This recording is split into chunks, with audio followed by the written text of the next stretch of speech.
Once again, we are live from the Doubletree Hotel in Ontario, California. Thompson Boxing Promotions presents another Path to Glory.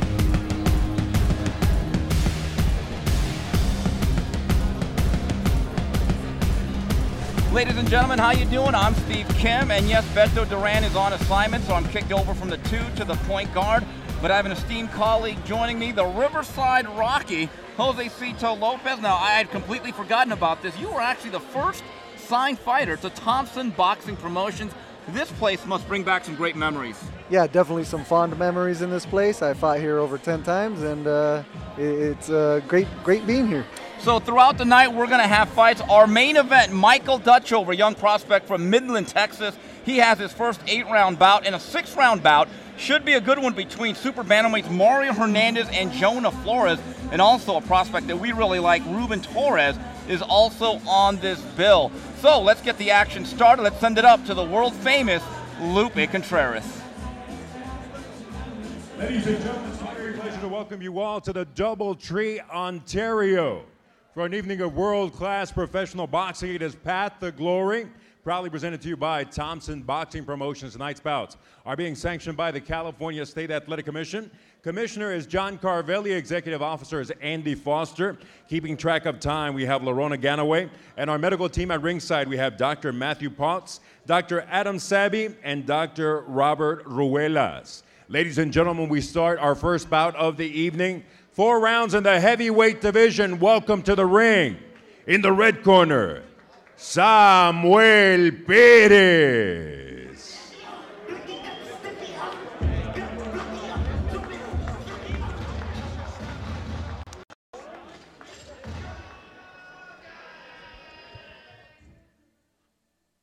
And we kick things off here tonight. 4 rounds in the heavyweight class, and that is Samuel Perez, 22 years old, out of Fresno, California, in a battle of pro debuts.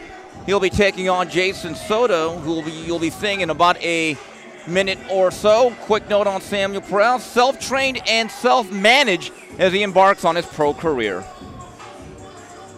His opponent, entering the arena, Jason Soto.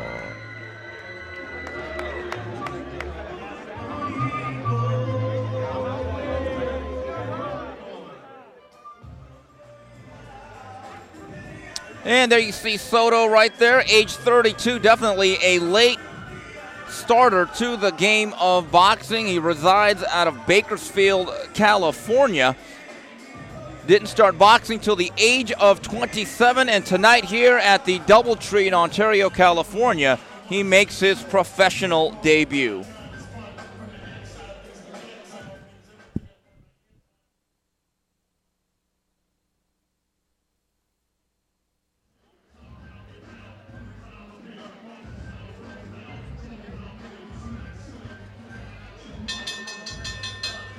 Our 3 judges ringside for this contest, we have Dr. Lou Moret, Marty Dinkin, and Rudy Barragan. At the sound of the bell, the man in charge of the action is referee Jerry Cantu.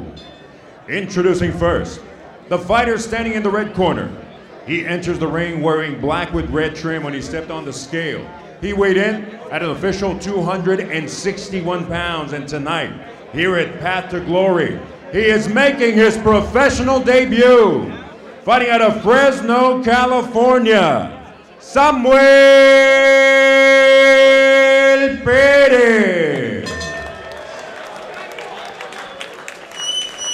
Across the ring in the blue corner, wearing black with silver trim when he stepped on the scale. He weighed in at an official 248 pounds. Like his opponent, tonight he is making his professional debut, representing Bakersfield, California, Jason Soto.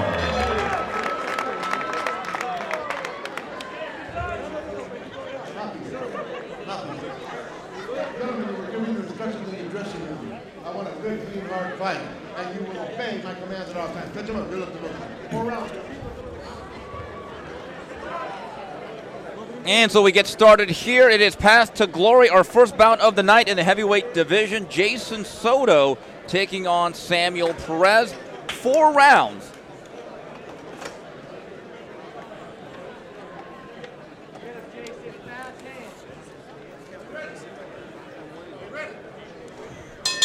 And we begin round number 1, and Josecito, not a lot of experience, and you can see one guy was 7-1 and is an amateur, Jason Soto, and Samuel Perez had only 20 fights.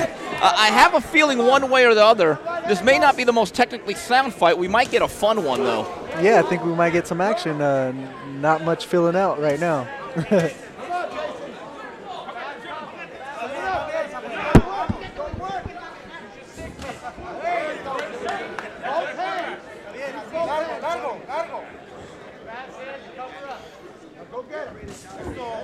Josecito, I remember being at your professional debut when you fought Alan Litzow at the Mandalay Bay. That first time you don't have the headgear and you're basically almost naked outside your boxing trunks. What's that like?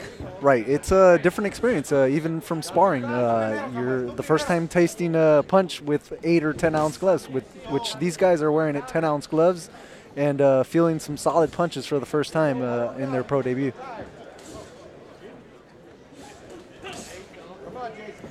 Samuel Perez in the black trunks with the red stripes on the side. He is the southpaw. Soto with the black and silver trunks out of the orthodox stance. Come on, Jason, work.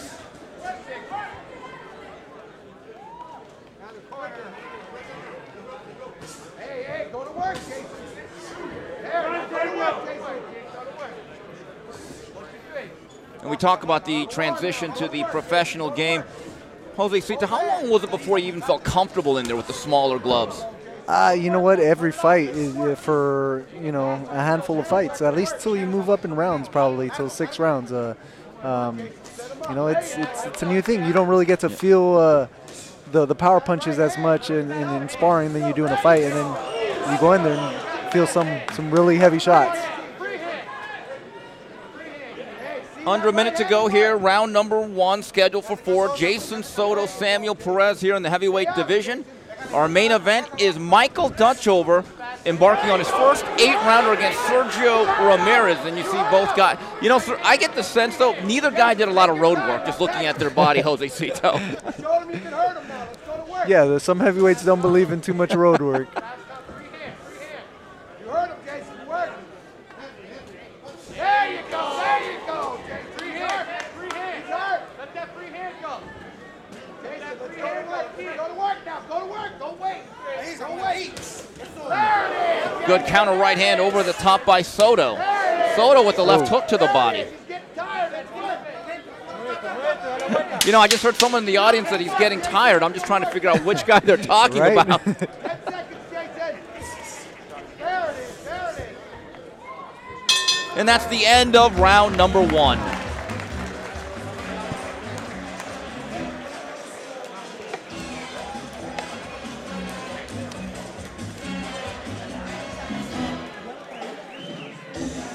Josecito, let's talk about what's going on in your career real fast. Your last bout a couple months ago, you beat the undefeated Miguel Cruz, a 10-round decision. Miguel Cruz was 17-0. The audience, I'm sure, would like to know what is next for Riverside Rocky. Bigger and better things, man. I should be having a fight coming up in October. I'm in preparation. I'm getting ready for a fight. Should have a big announcement coming up in the next week or so.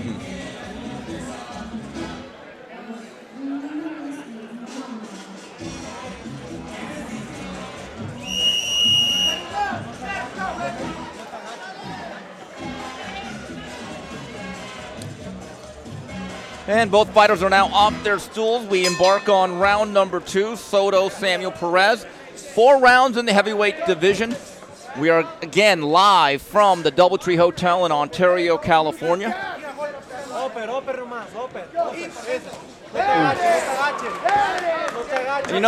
Josecito, I don't think either guy's in great cardiovascular condition, but one thing I do notice about the southpaw, Samuel Perez, already from the first minute when he was winging hard left hand, there's a noticeable slowdown in the velocity of his punches. Yeah, they already let off some steam, and the fight is slowing down a bit now. Although Soto did just run into a left hand right there. I saw that Soto managed to land a couple good body shots at the end of the first round. That might play into effect in the next couple rounds. And then Perez plants a good left to the gut of Jason Soto.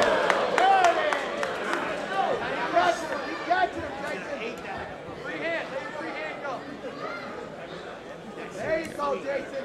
Now, be careful. Set it up that right hand. Roman Garcia on Facebook notes them both going for the win and going past round one. It's a moral victory, he knows. Also, Boxing Rocas, what's up, guys? And Mike Ruiz says the big boys are in action, indeed. Let's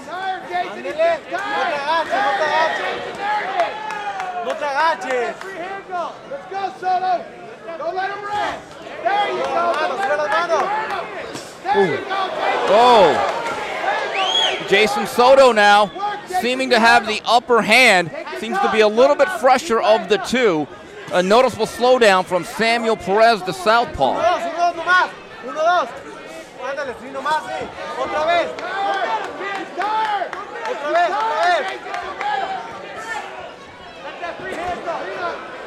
Josecito, the body language of Perez seems to say it all. I think he's completely out of gas here. Yeah, I think so too.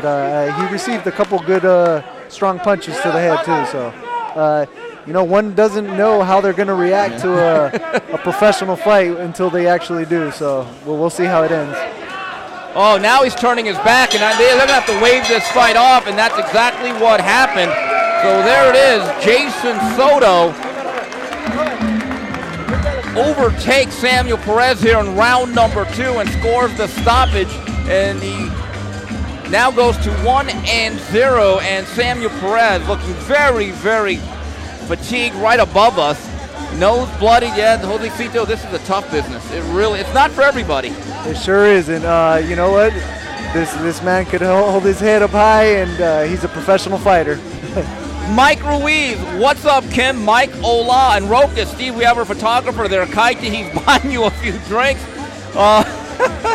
Joshua Rusty Taylor says Perez doesn't even have the gas left to put his arms up. Yes, he certainly did run on E in terms of the gas tank.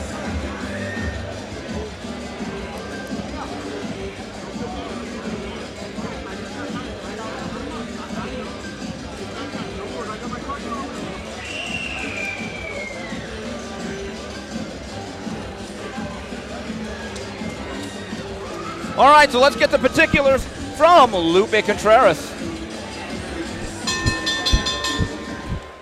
Ladies and gentlemen, referee Jerry Cantu calls a halt to this contest with an official time of 2 minutes, 15 seconds of round number 2, declaring the winner by way of knockout in his pro debut, Jason Soto.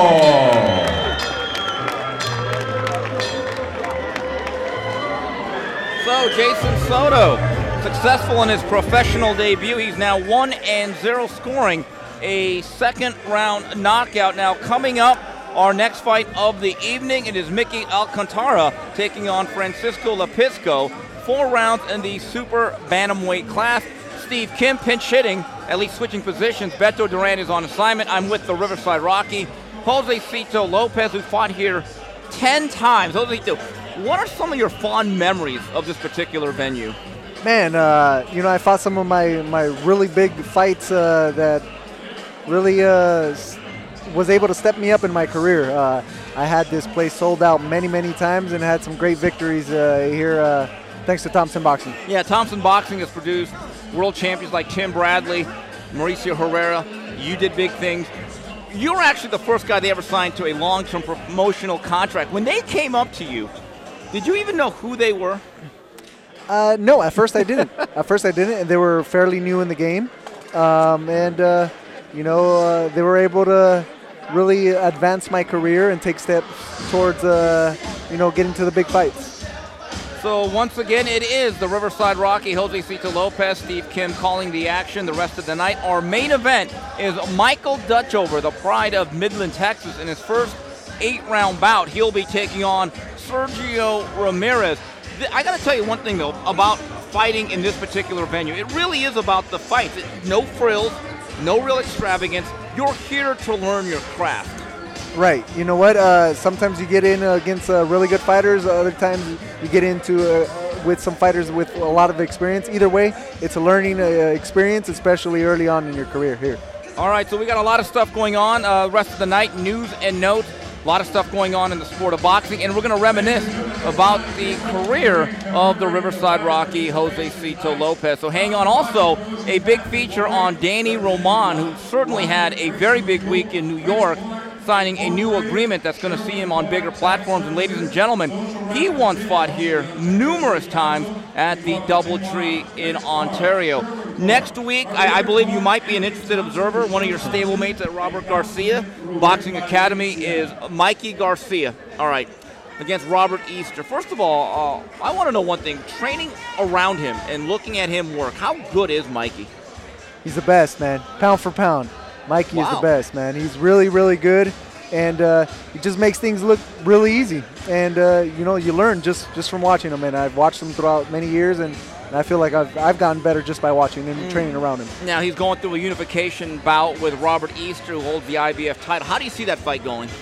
I think it's going to be a real good fight. I think it creates a little bit of problems for Mikey, and problems that he hasn't necessarily faced recently with the length and reach advantage. But I think after a couple rounds of closing down the distance and gauging the jab, he should start dominating in the third round from then on. Yeah, one thing I've said about Mikey Garcia in the years past, I think he's the modern-day Juan Manuel Marquez. His ability to time and counterpunch is, I think, unparalleled in the sport, and he's so accurate. He's super accurate. He's what I like to call, he's methodical. He doesn't waste a punch. Everything's with a plan behind it. So there you have it, some of the stuff going on. We'll talk more tonight as we wait for our second fight. Also on the bill tonight, Ruben Torres, ace at 5-0, takes on Bogar Padilla. And then a super bantamweight battle, Mario Hernandez takes on Jonah Flores. Two kids that are undefeated. And again, our main event, Michael Dutchover taking on Sergio Ramirez. And tomorrow night on HBO, Jaime Munguia defends his title against Liam Smith. From what you've seen of Munguia, how good can he be? I think he could be really good, really, really good, and just like he's hoping for, he wants his name mentioned in the top of the list, which is Canelo and Triple G in his weight division. He's a force to be reckoned with, but this was really the fight that'll really expose his name and expose himself as a fighter. Yeah, I agree with you. Saddam Ali was really, well, let's face it, a welterweight with a bad chin. And that's kind of a bad sign against a big, strong Mexican like this. Liam Smith, I believe, is a top 10 junior middleweight. It's more of a barometer. I think this will say a lot about how close is he to a Jermell Charlo or a Jared Hurd. Right. I think getting through Liam Smith will definitely open doors and it really give us a little shot at looking at him and see if, you know, if he can be really, really good and be a great a Mexican fighter. Right. And Jose Cito, he's only 21 years old. Time is on his side. He definitely has time on his side. You know what? He needs to show a little bit of people some excitement, some patience, and the experience he's going to get it. He's already fighting some of the best fighters, and he's only 21. Yeah, fourth fight of the year, burst onto the scene May 12th, bludgeoning Saddam Ali in 4 rounds. You know what I found amazing is that when they were offered the fight to fight Gennady Golovkin on May 5th, they didn't hesitate. I think that says a lot about the faith that his people have in him. I think more than anything, he comes from Mexico in Tijuana, Baja California, which they're looking for an opportunity. If you're a good fighter and if you've trained hard, if you come across an opportunity like that and fight some of the best fighters in the world, this is your opportunity to showcase your talent and fight like you're fighting for your life. And he wanted it. And, you know, that opportunity with Triple G didn't happen, but he got a bigger opportunity for a world title. All right, we got more boxing on the way. Let's kick it back up to Lupe Contreras. Ladies and gentlemen, entering the ring, Francisco Lapisco.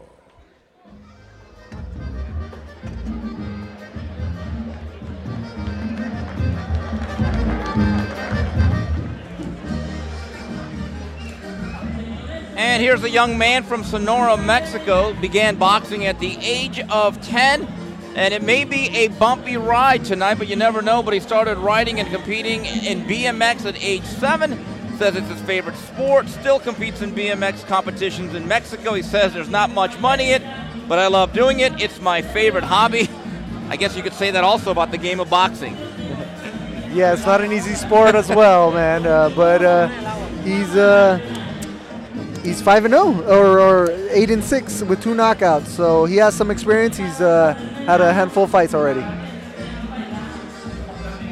His opponent entering the arena, Miguel Alcántara.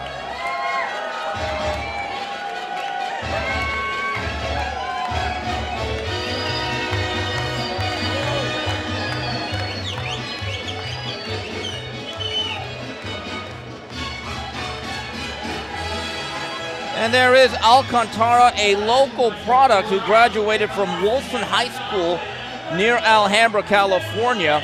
Started boxing at the age of 7. He is trained and managed by Hector Lopez out of the TKO boxing gym. Stablemates with the likes of Alexis Rocha and Ronnie Rios.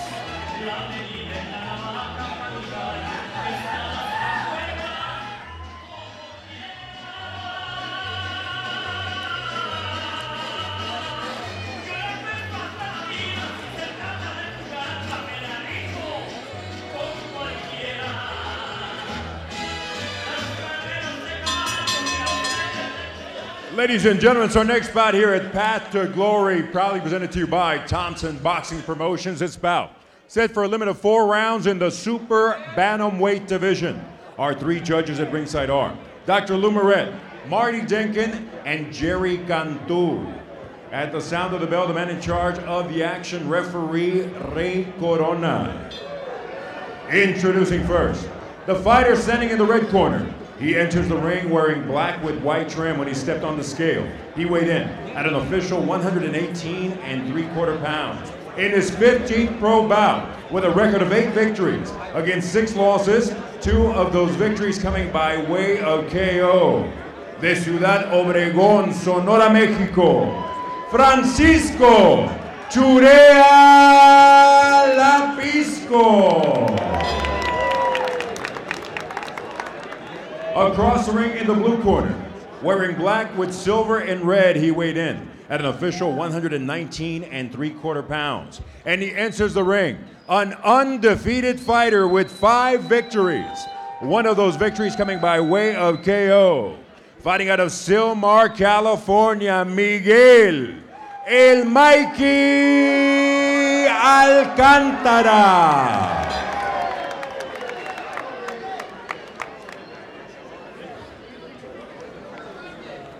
Está bien. Right here is good. Touch gloves. God bless. And we take a look at the tail of the tape. Mikey Alcántara, 3 inches taller than Lipitsko, and they weighed in just above the bantamweight limit. Again, 4 rounds in the super bantamweight class.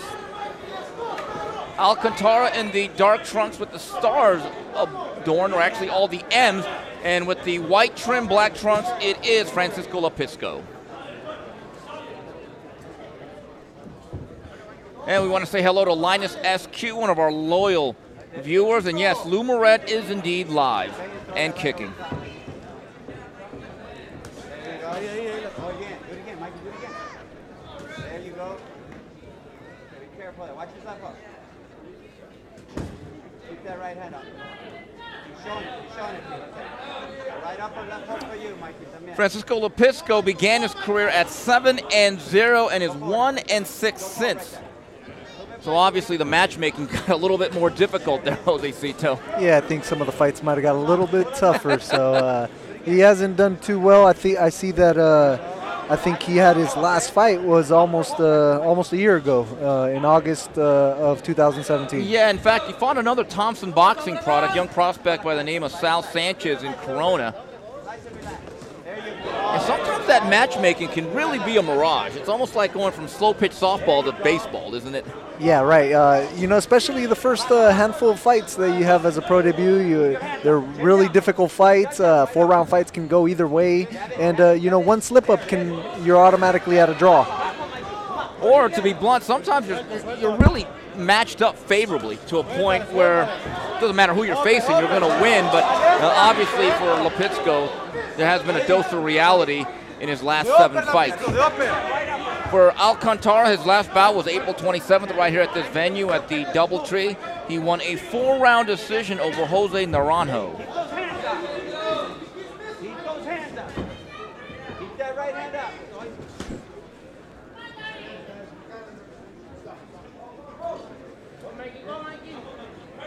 Derecha recta, la Pisco. Derecha recta fuerte. Octavio Ramos checking in. He is Team Torres. Also, Roman Garcia, just by the last name, he has to be good. Garcia team. And also Coach Jerry Arias checking in. Good evening, Coach Arias. If you want to get a question or comment on Facebook, you could do so, or send me and Josecito a question on Twitter. I'm at Steve UCN Live, and the Riverside Rocky is at Josecito Lopez.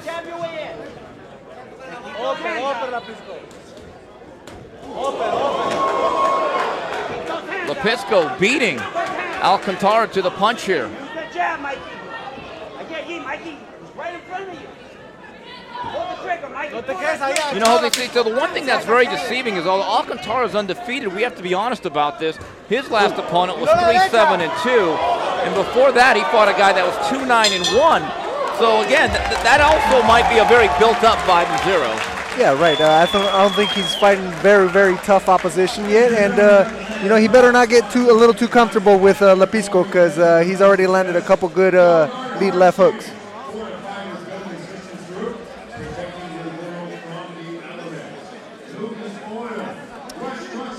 Oh, a fellow fighter from this area, Artemio Reyes Jr. is watching, and Josecito, what's going on here? You know what? Alcantara got off to a good start, landed some, but Lipitsko shot right back, man, and was able to land some good left hooks to the head, and definitely got his attention. Oh, and photographer extraordinaire for Top Rank, Mikey Williams. Mikey, hola. David Navarro, good fights. Thank you very much.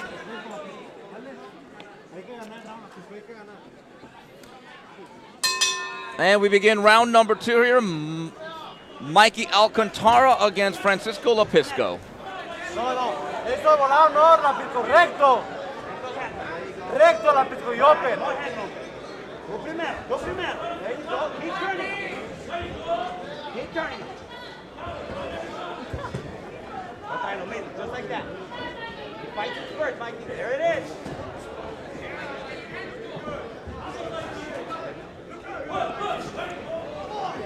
Pressure, Mikey, a little bit. Right there. There it is, Mikey. Left hook by Alcantara. Open, Lipitsko. Open, Lipitsko. Open. Jab right at the back, Mikey. Another left hook by Alcantara. Jab your way in. There you go. No te quedes ahí. Yeah, got you. Jab your way in. He felt it, Mikey. Vamos, Lipitsko, suelto, Lipitsko. Muy bien, ándale. Muy bien, síguele igual. Move a little bit quicker. Ándale, sueltito, Lipitsko. There it is. Tírale, no más te recibe, Lipitsko. And Josecito, looks like Alcantara is taking control here, making a real concerted effort to go downstairs. Yeah, Alcantara is definitely pressing the action, feels pretty comfortable. I still think Lipitsko can land some good punches, so he still has to be smart and keep his hands up. Upper hook, Mikey.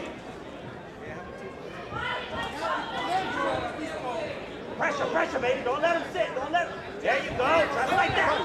Nice. Another left hook and a right hand to the body by Alcantara. Those body punches are definitely taking effect now. Yeah, he's certainly taking control here in round number 2, backing up Lipitsko, straightening him to the body again. Nice.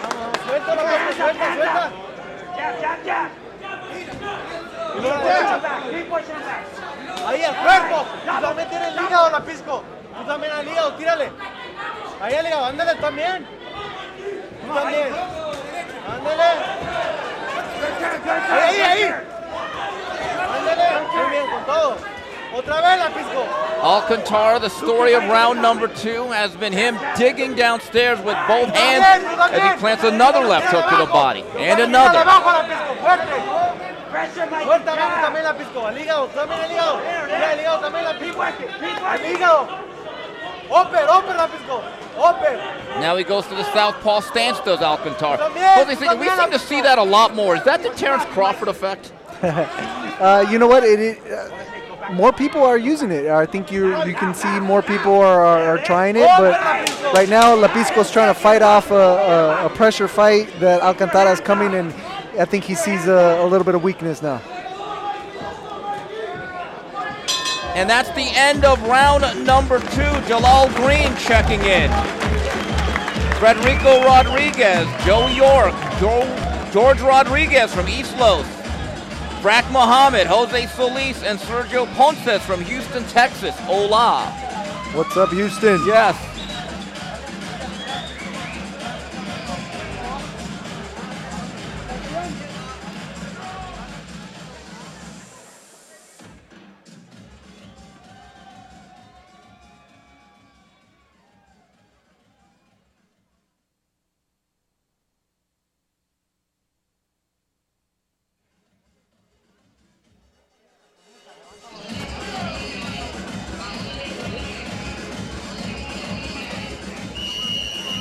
Josecito, we couldn't get the audio from the corner, but if you're Hector Lopez speaking to Alcantara, I guess I'm guessing if it ain't broke, don't fix it. You just continue to chop wood downstairs.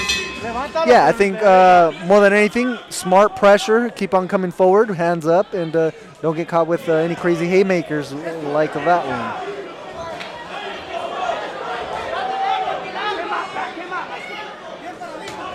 Lapisco can fight in spurts, but hasn't put them together just enough to win a round yet. Well, he's trying to open up here in round number 3 and to stem the tide that has been built by Alcantara in the first 2 rounds. Keep this in mind, this is a 4-rounder. You got to get going here. You know, these 4-rounders, they're short, but they're also tough. You can't give away a lot of rounds. No, there's really no room for mistake. One knockdown and you're at a draw at best, so you definitely have to be at your best coming in. And here comes Alcantara again, coming on strong, stepping forward, overhand right. Lapisco seems to be buzzed. Hitting some rough waters here in round number 3.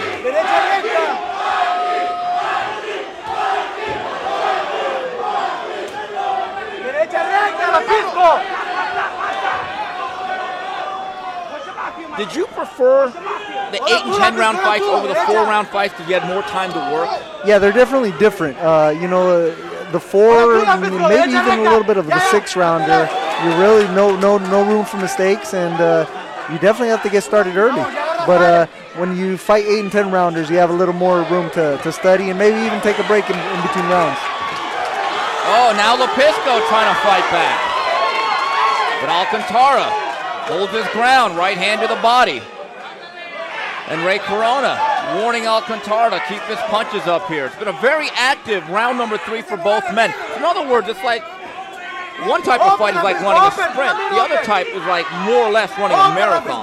Right, yes. Lapisco came back and fought in pretty good spurts at this round and really trying to fight his way out of a tough fight. Alcantara keeps pressuring, and there's really, I think those body shots took effect, and he can't really move around the ring too much now. Paso para atrás, ándale y lo reciben, ahí, ándale, otra vez, paso para atrás, ahí lo reciben, lo Lapisco. Paso para atrás, Lapisco. Un pasito para atrás. Upper, Lapisco. Ahí, Lapisco, vamos. Fuerte, Lapisco, fuerte, ahora tú. Another left hook to the body by Alcantara. There's one thing that he's banked on has been that particular punch. And again, planting that left hook downstairs.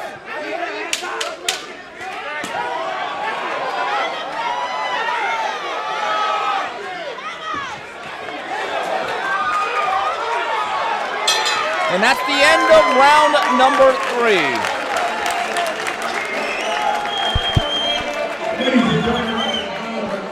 Curtis Pitts, welcome to the broadcast. Irene Gonzalez is Team Torres. Jose Torres Monchis giving a salute to Josecito Lopez. And Curtis Pitts, hello. How you doing, Monchis? And Josecito, again, this has been the story, the body punching and the pressure of Alcantara. Yeah, Alcantara has invested to the body since the first round, and it is not stopping. It's taking effect, and it's paying off now. He could go out there and possibly stop the fight this next round. And our next show, August 24, Locked and Loaded, featuring the pride of Salinas, Ruben Villa. We'll be live from Omega Products International, our yearly foray to Corona, California.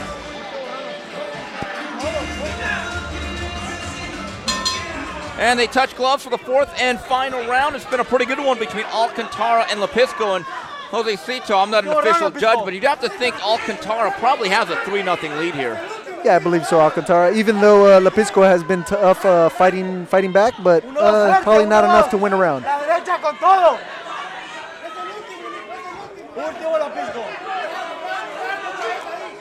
Último round, Lepisco. Derecha recta con todo. Derecha recta con todo, Lepisco. No, pero cuando venga. Cabecea, cabecea. Mueve la cintura. Cintura, ándale. I think Alcantara has to continue bringing the fight to Lepisco and putting on pressure. Just have his guard up high and not make any mistakes. He's done a great fight so far, and he needs to just finish strong and show what he's got for these 4-round fights. Yeah, I think the phrase is, if it ain't broke, don't fix it. And I get the sense he's probably more comfortable, like most fighters, being a little bit more the aggressor. Yeah, he has got a fairly easy time tonight coming forward, and other than some small spurts from Lepisco, he's doing okay. When you were in that position, let's say in a 10-round fight coming into the late rounds, let's say you're up 7-1, did you find it difficult to all of a sudden back up, put it in the reverse gear after being aggressive the whole fight? Yeah, you know what? Because a fight can change real quick. You know what? And if an opponent thinks it might be a weakness, maybe he might be able to adjust and it emboldens him. Yes, it gives him some confidence, and it can definitely be a fight changer. Alcantara's been steady to the body all night, almost on cue, right hand to the body. But here's the sports. Lepisco's been just game enough to stay in this fight at times. Yeah, like I said, he's been fighting in spurts, and just when some punches are getting tough for him, he fights back, and he's able to land some good left hooks. Left hook to the body again by Alcantara.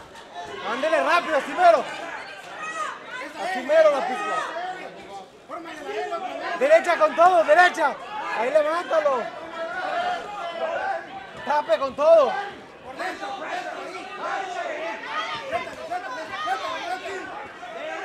And Alcantara going to the southpaw stance on the inside.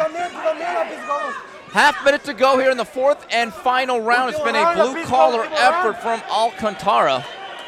And it's certainly a game effort by Lepisco, who's hung in there. I have a feeling his sides are going to be very sore, Lepisco. He may want to take an aspirin. Yeah, he definitely took some body shots.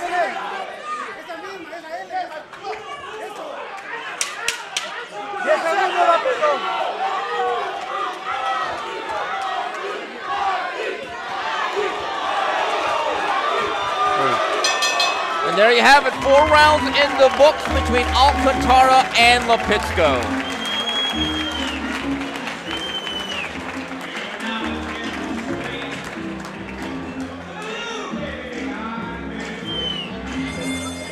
And before we get to the particulars, here's a question from Scott King, who asks, who wins, Triple G or Canelo, or Beefy or Munguia? I will take Munguia for sure, and I'll leave it up to the expert here. In the rematch, September 15th, who do you like, Golovkin or Canelo?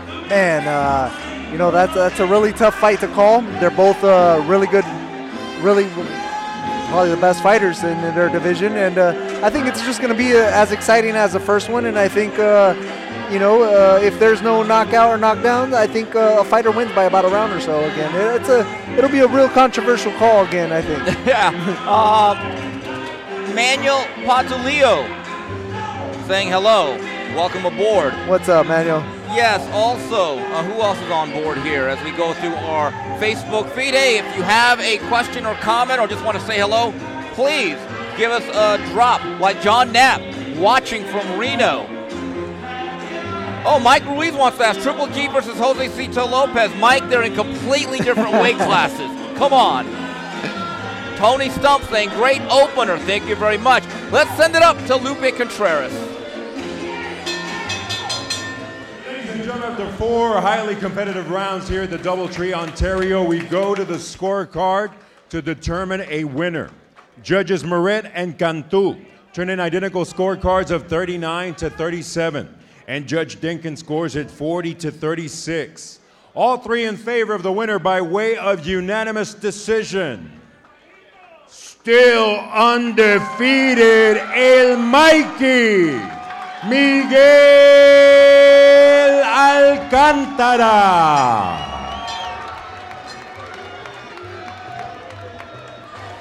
So Mikey Alcantara runs his record to 6-0. Hammering home a 4-round decision over Francisco Lapisco. Yeah, Mikey Alcantara keeps his undefeated record at 6-0 now, off to a really good start. You know, he's 21 years old, but I don't think he's the type of guy that you're going to move quickly. He seems to be more or less a long-term project, which is okay. Yeah, that's definitely fine, as long as he has the right group of people behind him. Trainer, promoter, training team. So he definitely has room to grow. Okay, here's a question from Jess Running. Jose Steve, did you see Andy Ruiz's last fight, the only exciting fight on the card? When will he fight again? Any rumors of when he will fight next? I believe Top Rank is trying to set up a fight with Bryant Jennings. I don't know what to say about Andy Ruiz. I do think he has some ability, but he seems to be kind of in a holding pattern in terms of his career. Again, let's see what else is on the table here on Facebook. Oh, Matt McGovern, a promoter, making a pitch to you. Mr. Lopez, let's put you on a show at Citizens Bank, San Manuel, or Pachanga. What do you say? Ooh, man, those are all good venues. The one closest to home is Citizen Bank Arena, man. By the way, you've also fought there, too. I fought there a couple times before, and one of my last showings was against Andre Berto on Spike TV. All right, we're about to bring in our next bout. Let's kick it back up to the world-famous Lupe Contreras. Ladies and gentlemen, entering the ring, Bogar Padilla.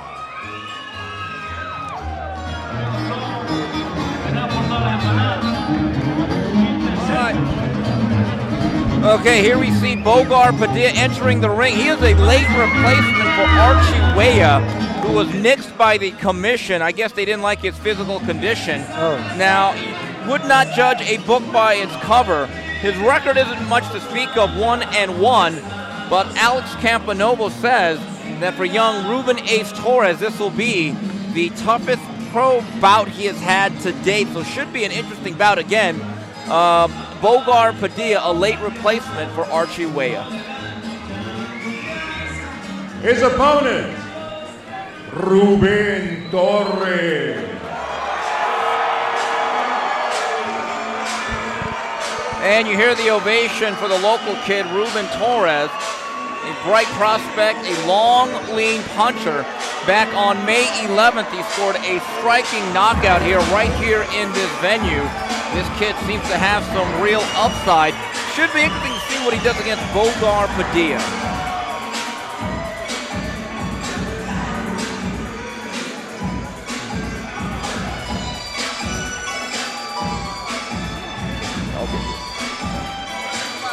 All right, both fighters are in the ring. Let's kick it back up to Lupe Contreras. Ladies and gentlemen, we continue with tonight's Path to Glory, proudly presented to you by Thompson Boxing Promotions. This bout set for a limit of 4 rounds in the super lightweight division. Our judges scoring ringside are Dr. Lou Moret, Marty Dinkin, and Ray Corona. At the sound of the bell, the man in charge of the ring, Rudy Barragan. Introducing first, the fighter standing in the red corner. He enters wearing silver with black trim when he stepped on the scale.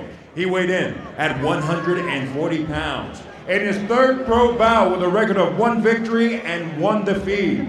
Fighting out of Ensenada, Baja California, Mexico, Bogar Cañonero Padilla. In the blue corner, wearing silver with red and white trim, he weighed in at an identical 140 pounds. And he enters the ring an undefeated pro with 5 victories. All 5 victories coming by way of knockout. Representing South Central, Los Angeles, California, Rubén Torres.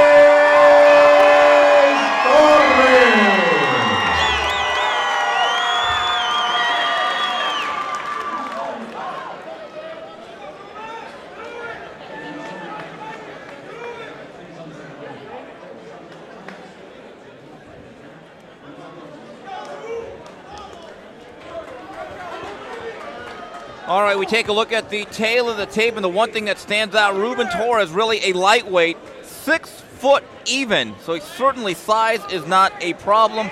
Technically, this is a junior welterweight battle. We are going 4 rounds. Real quick note about Bogar Padilla, national champion in Mexico at lightweight in 2015, and the national gold medal winner in 2017, so he does come with some amateur credentials. And early on, Josecito, he seems to be trying to crowd the taller, lankier Torres.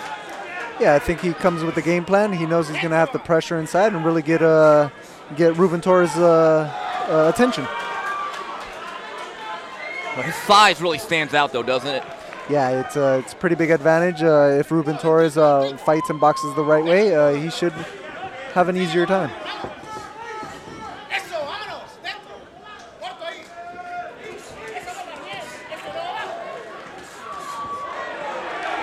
Torres snapping off some left hooks. Seems to have real torque with that shot. Yeah, he's throwing some really tight, crisp punches on the inside. Really good punches.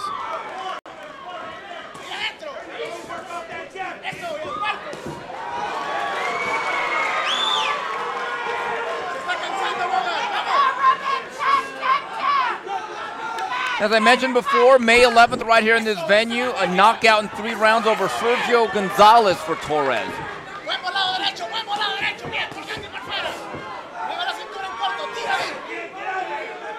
But Padilla, very sturdy early on the inside, trying to crowd and smother the taller Torres. 20 years old, actually took 3 years off from the sport of boxing. Actually attended San Francisco State for a spell.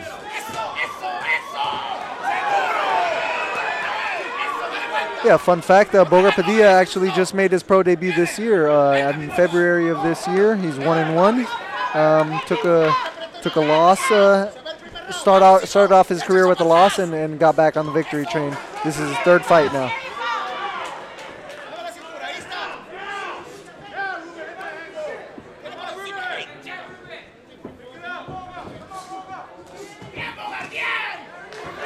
Oh, the mouthpiece of Padilla comes out. He got smacked right on the mouth with the left hook.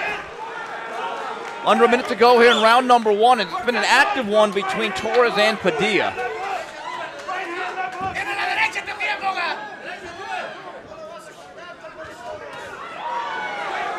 Does it seem to you like Torres is one of those tall, lanky guys like a Diego Corrales? He seems more comfortable on the inside than boxing from the perimeter? Yes, I think his natural fighting is a lot on the inside, so he feels comfortable in there. He looks comfortable. He's landing the better, crisper shots, and even though Bogar Padilla knows what he has to do to try to pull off the upset, Torres is handling very well. Oh, good right hand. Torres letting his hands go, but Padilla is certainly game.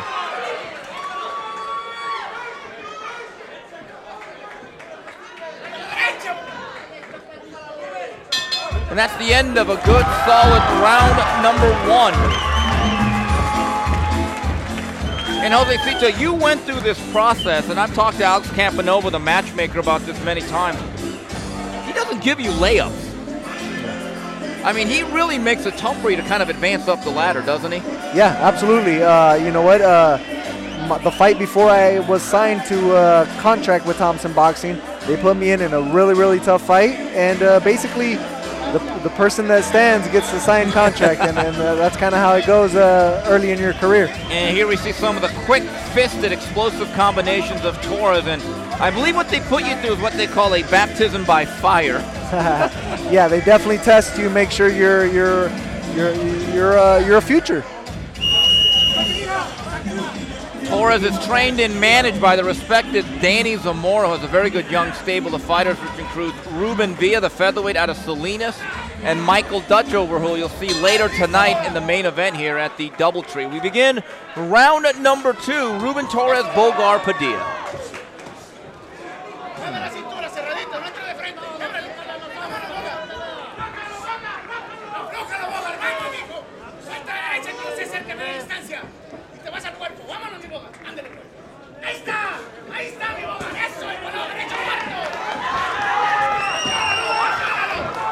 Yeah, Ruben Torres off to a good start. Ruben also made his pro debut last year. Has been pro for about a year. Has off to a good record, 5-0, and looking nice.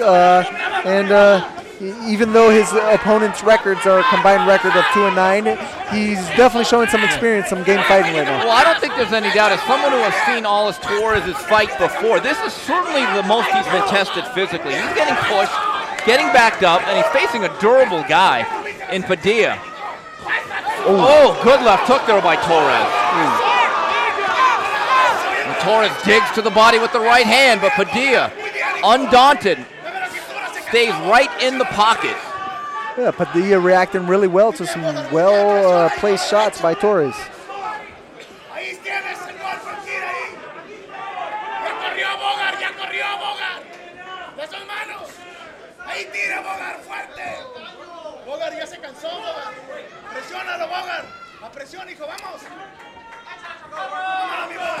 Oh, good right hand on the button by Torres. And once again, the mouthpiece comes out. It was a straight jab right down the middle from Torres that knocks it out. That's the second time. If it happens again, we might get a point deduction. Quick note about Torres, part of the system of Danny Zamora. Got a lot of sparring with Manny Robles Jr. and world champion Danny Roman for this fight over at Legends Gym.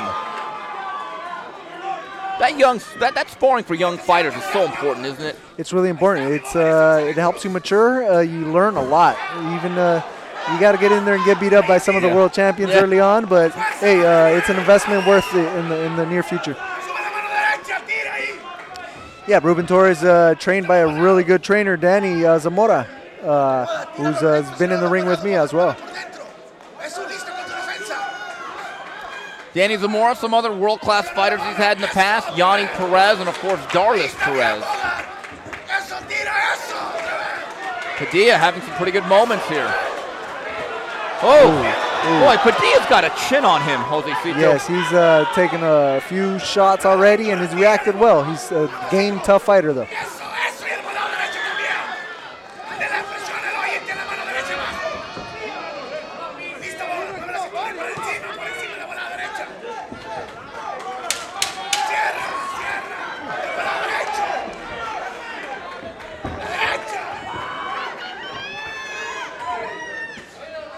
We are halfway through, and Ruben Torres is finding out they don't always fall when they're hit. Certainly been his toughest professional test to date.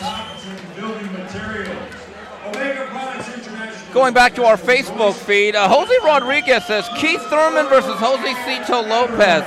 Here's the problem, Jose. Does Keith Thurman fight anymore? I know, right? I know, right? But when he's ready to come back, I'm right here waiting for him. I've been in the gym, and I'm ready to go. That'd be definitely a fight that I would want to do, and I'm ready for it. And we take a look at some of this action. Boy, I got to tell you, Padilla's chin has been certainly impressive. Yeah, Padilla's taking some really good shots by Ruben, and you know what? Ruben has reacted really well in his sixth fight. He's handling the pressure really well, and some big shots by Padilla as well. Real quickly, Mikey Williams asks, who's going to win the 140-pound World Boxing Super Series tournament? Now, I'll go on the record now. I will say Josh Taylor. Anyway, round number 3 here. Ruben Torres, Bogar, Padilla scheduled for 4 here at the Doubletree in Ontario, California.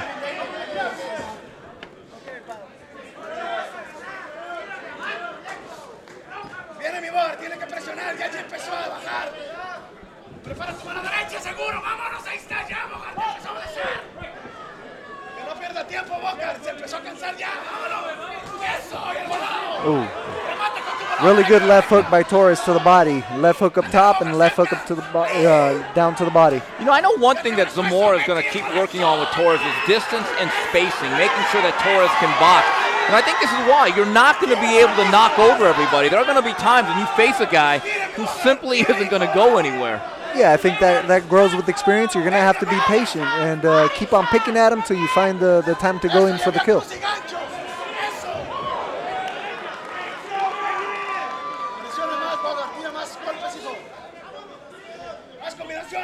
Yeah, Ruben's 5-0 with 5 knockouts. You know, so this has probably gone far longer than most of his fights, but he's fighting really smart, being patient, picking his shots, and even though Padilla's hanging in there tough, taking some big punches and still swinging some of his own.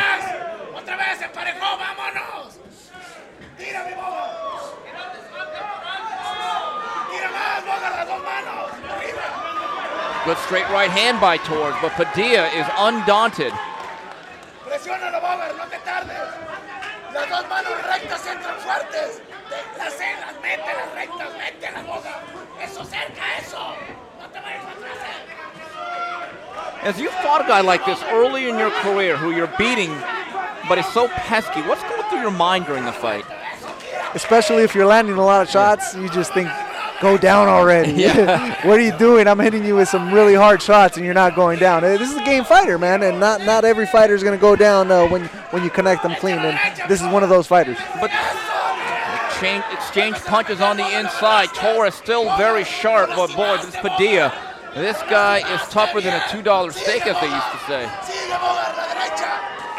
But these are the type of fights you really want for him, isn't it? You know what? If this fight continues the way it's going, this is actually the perfect fight for Ruben Torres to gain experience and help him out in his near future. This is the type of fights that you need. Based on this performance, I think Padilla is going to be on the minds of a lot of matchmakers. That if you have a young guy and you want to get some rounds and test the kid, I would dial up old Bogar. Absolutely. This guy just keeps on coming. He's coming forward, lands some punches, and is able to take some as well. And that's it. 3 down, 1 to go. Young Ruben Torres being extended for the first time in his professional life. AP Solis says, when is Lopez back in the ring? He's watching from San Luis Obispo.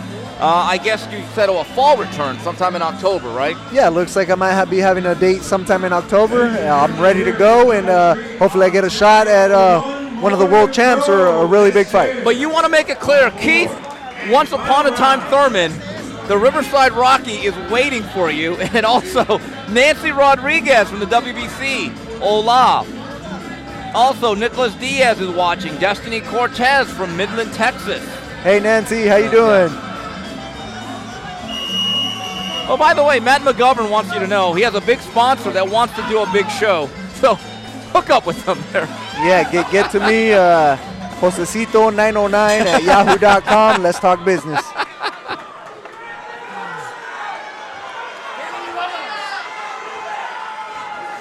Ooh. Really nice left hook by Padilla starting off the round. Really got Torres' attention. Well, I think he's up 3-0, but Torres still has to mind his P's and Q's defensively here.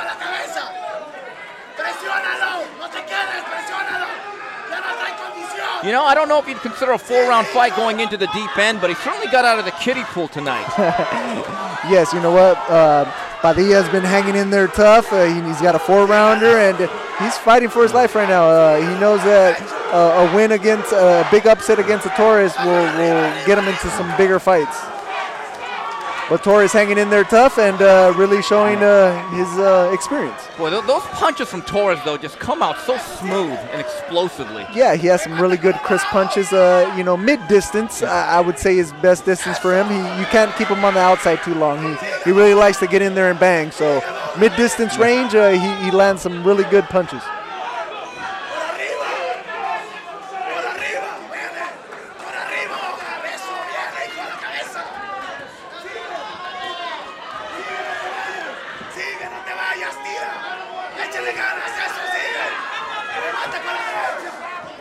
A fight going really well. I think only difference that I would make with Torres, and he needs to pop some more jabs, man. Keep him at bay and then land his combinations. Well, when I was with Zamora and Torres at the Santa Fe Springs Activity Center on Monday, that's the one thing Zamora, I think, really stresses is controlling guys with the jab and controlling distance, especially with Ruben. Again, he's only 20 years old. He's still very green in this business. Yeah, very early on in his career, and these are the fights that are going to make him better and make him learn.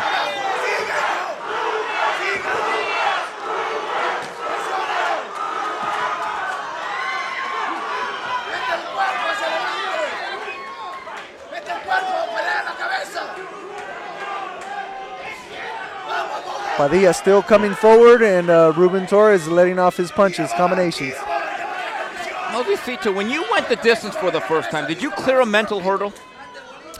You know what? It wasn't until my second fight that I went to a 4-round fight, but Torres connected a punch. Well, the mouthpiece is out for the third time, but they're not going to call a halt to the action until there's a pause. And they do now with 17 seconds to go.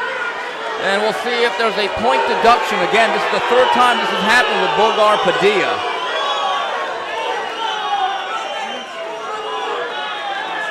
And they do take away a point, and it could be academic given the fact Torres is probably well ahead in this fight.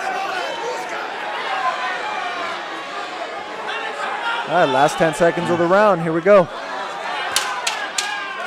And it happened again. I don't think I've ever seen a 4-rounder where a guy loses his gum shield 4 times. Right, and it doesn't seem to be intentional as well.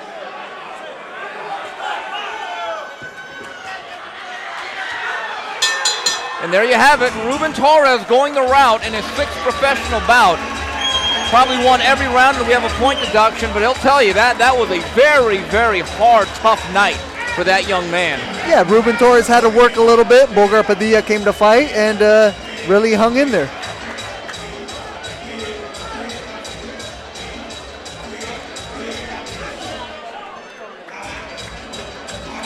Oh, by the way, Boxing Rocas wants to know, when is Josecito going to be on the Boxing Rundown? Your presence is requested there, champ. Yes, you know what? I should be fighting in October. I'm in preparation. I'm getting ready, and I should have a big fight coming up soon and be amongst the world champs. And Ryan Scalia, Viva in Canada. What's up, Canada?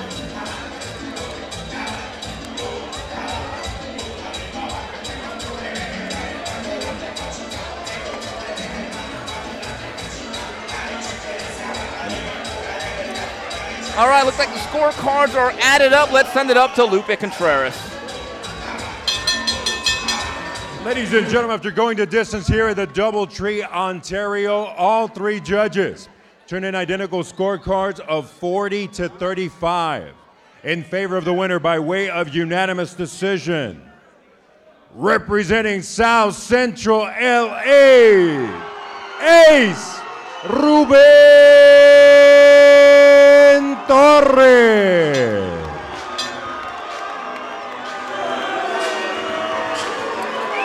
All right, Ruben Torres runs his record to 6-0, being extended the distance for the first time in his professional career.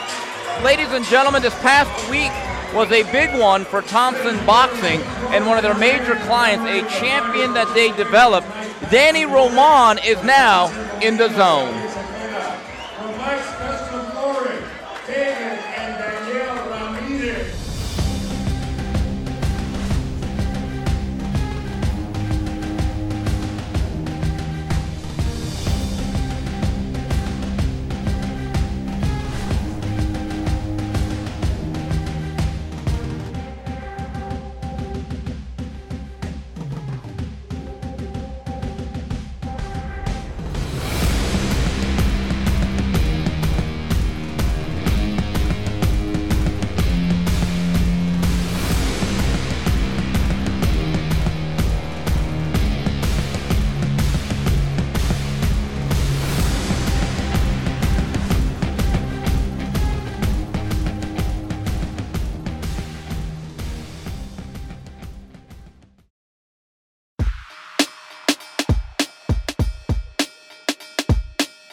Another world champion that has joined the Matchroom and DAZN platform is a fine young fighter out of California, the reigning WBA Super Bantamweight champion. He's going to be fighting on our October 20th card against Gavin McDonald from the UK. I'd like a big round of applause for the current WBA Super Bantamweight champion, Daniel Roman.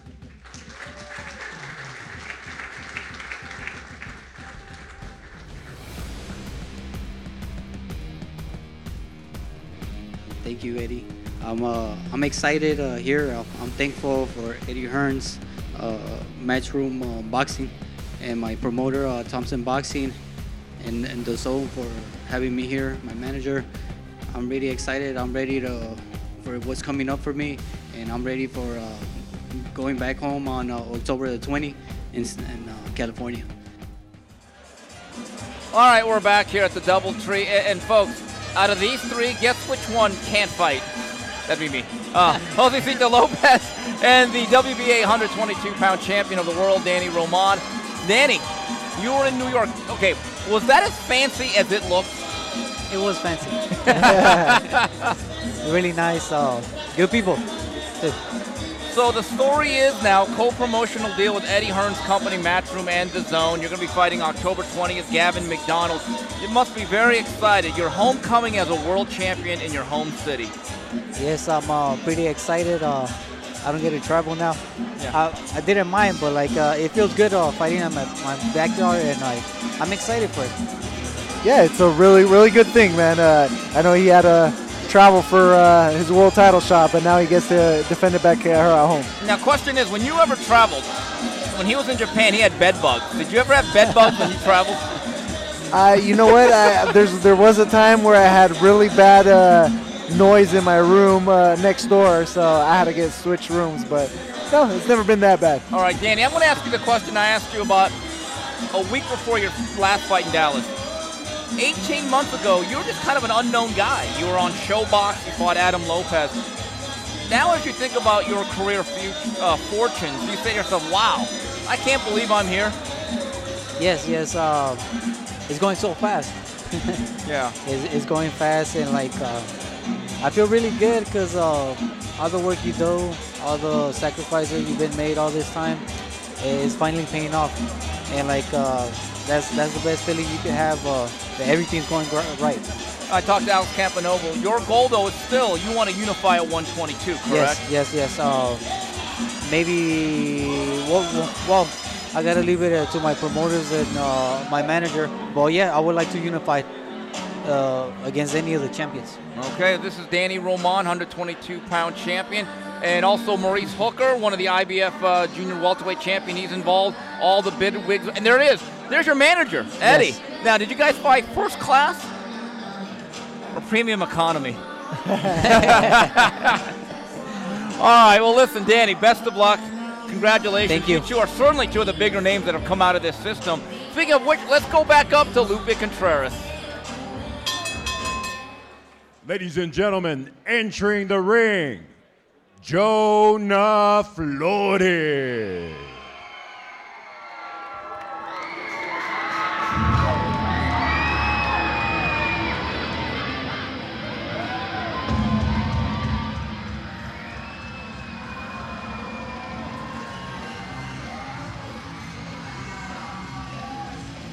And into the ring is Jonah Flores and Josecito. I think that guy's pretty familiar to you. That's right behind him. That would be one Henry Ramirez. Yes, that was my previous trainer. He was my assistant trainer for many years throughout the beginning part of my career. He was my head trainer's assistant and became my trainer after my trainer passed away. And Jonah Flores, man, I'm really excited for this fight. It's two undefeated fighters going against each other, and we'll see which man is standing. Across the ring, his opponent, Mario Hernandez.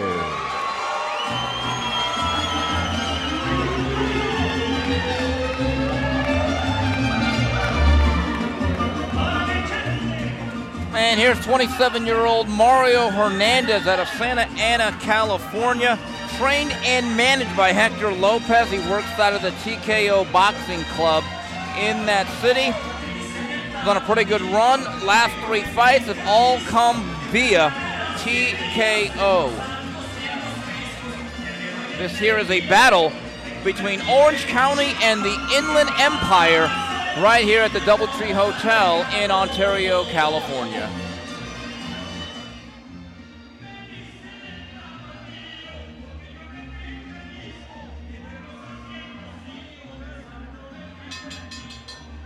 Ladies and gentlemen, we continue with tonight's Pat the Glory event, once again proudly presented to you by Thompson Boxing Promotions. This is our co-featured bout of the evening. 2 undefeated fighters going 6 rounds in the super bantamweight division. Our 3 judges are Dr. Lou Moret, Marty Dinkin, and Rudy Barragan. At the sound of the bell, the man in charge of the ring, referee Jerry Cantu.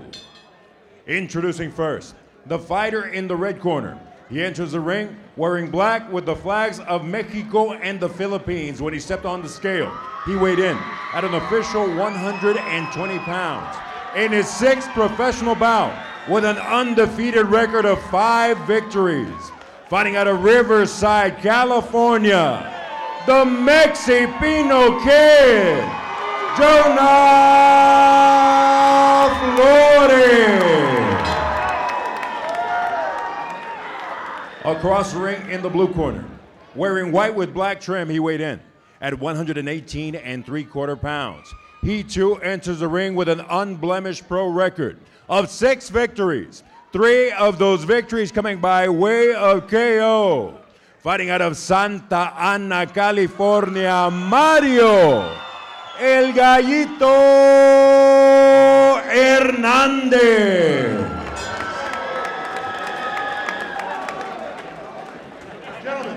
You were giving your instructions in the dressing room. I want a good, clean, hard fight. You will obey my commands at all times. Touch him up, good look to both of you. 6 rounds in the super bantamweight class. Mario Hernandez, 7 years older and 4 inches shorter than the Mexipino Kid, Jonah Flores.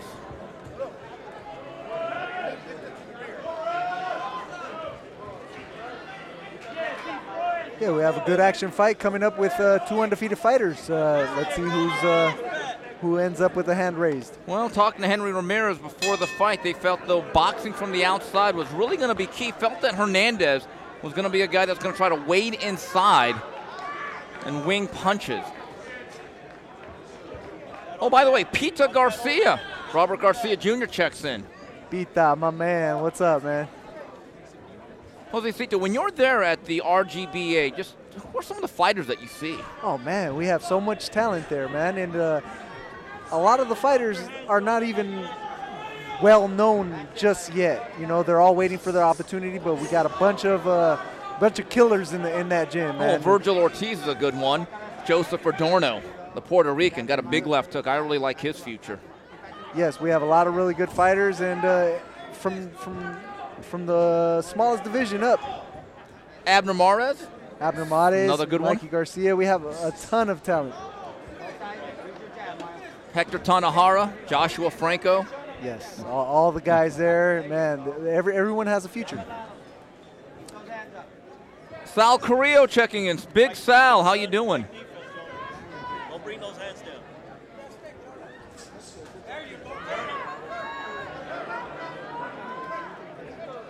I've gotten to see both of these fighters spar before. They're both really good fighters. I've gotten to see Jonas actually came to my gym, RGBA, to get some extra work and work on his craft. Man, it's a kid that really wants to get better, and these are the fights that are really going to prove that.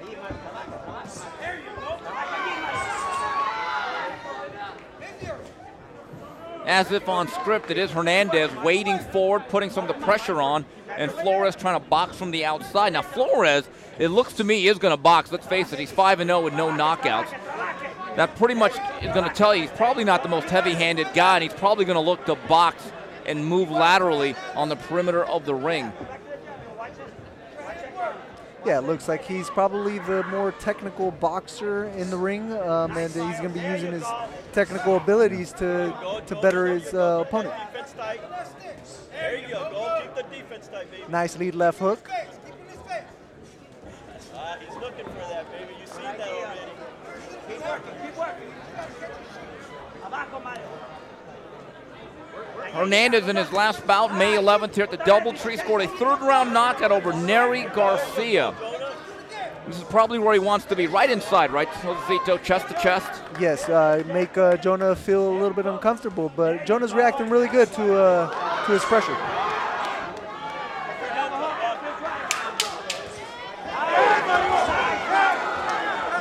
And coming to the end of round number 1, both men having their moments here. We are scheduled for 6. Ladies and gentlemen, we'd like to acknowledge our proud sponsors of tonight's Path to Glory, Celebrate Hardscape. Water Fiber Building Systems Group, protecting your world from the elements. Commercial Bank of California, Sparkstone. Sal Sotelo saying, "What's up, Josecito?" What's up, Sal? Hey, you guys, you guys got to let me know how I'm doing over here. Alongside Steve, trying to do my best. Oh, he's been carrying me all night there.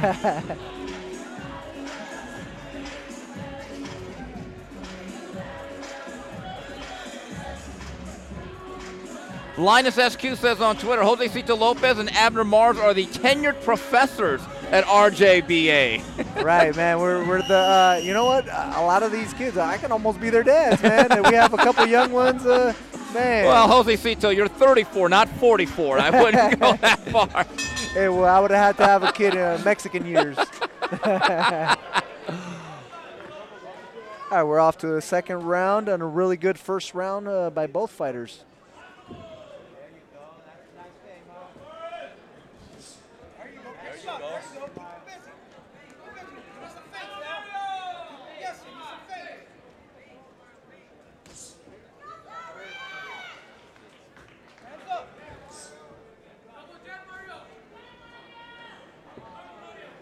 Yeah, it looks like Jonah will have the best effect initiating contact and getting off first, starting off with the jab. Well, if this is what's going to go on, if this is the tempo, this looks like a Flores type of fight tactically, doesn't it? Right. The way it's going right now, it'll benefit Flores. He's a little bit sharper, a little bit quicker. And as long as he's quicker to get off and get off first and move, he'll have a better night. Keep him up with that jab. Looking for that right hand, Jonah, watch out. First minute of round number 2, not much for Hernandez, who tries to dig inside. But as you said, Josecito, the faster hands do belong to Flores.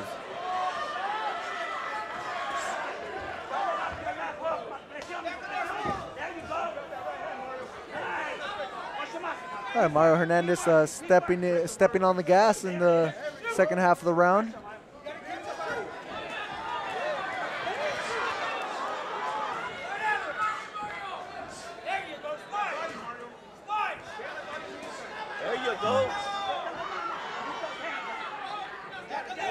All right, Jonah needs to get off and then establish that jab when Mario starts getting close. You know, as they say, the ropes are hot. If you're Flores, last thing you want to do is actually lay on the ropes, isn't it? Yes, if you're Flores, you definitely need to use the ring. You need to initiate the jab and turn circles around them. Right off your combinations and pivot. Yeah, just slide off the ropes, not lay on them. Yes. Like that, like that. He just dodged a hook there. But, you know, this is both fighters, I believe, their first 6-round fight. So it's definitely new to them. Going into the deeper waters, we'll see how they react.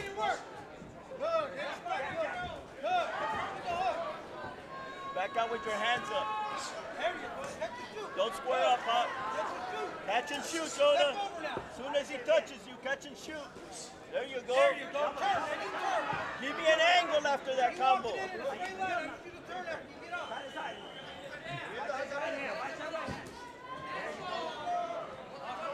Coming to the end of the second round, we are scheduled for 6. Been a pretty effective one for Flores here. Nice. He runs him into a right hand. Move. Side, get off the rope. Good counter punch from Flores, punctuating a pretty effective round number 2. All right, Flores able to land a good combination, finishing the round. And Scott King says, Josecito, any chance of the Berto rematch? You were robbed with that awful stoppage. Oh, man, I would love to get that one back, man. Hopefully, Andre Berto gives me a chance, man. That's definitely a fight that slipped out of my grip, man. But I'd love to get an opportunity back and fight Andre Berto again. Andre Berto, August 4th, will be fighting Devin Alexander from the Nassau Coliseum. And again, locked and loaded, August 24th, coming to you from Corona. Sal Sanchez, the Beast, and Ruben Villa co-headline. Alex Godinez, hello. He gives you a thumbs up, Josecito. Rave reviews you're playing to. Awesome, man. I appreciate everyone. Thank you for all the love.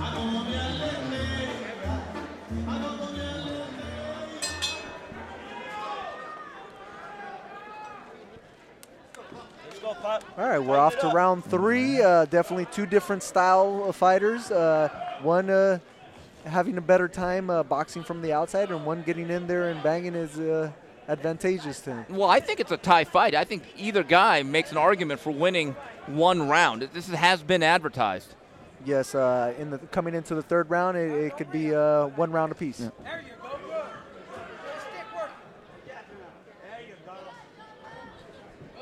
Oh, yeah, there you go. Use those skills, baby. Use those skills, baby. Yeah, get those feet moving, baby. Get your feet moving. Your feet moving.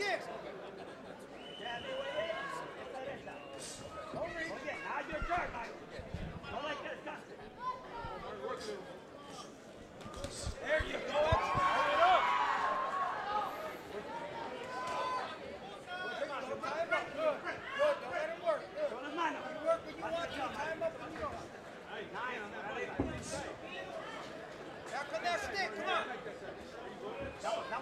All right, Hernandez coming in with some punches, but Jonah doing really well, covering up and being able to absorb most of them. And you see right there sliding off the ropes, and the few times that Hernandez has been able to get inside, been tied up effectively by Flores.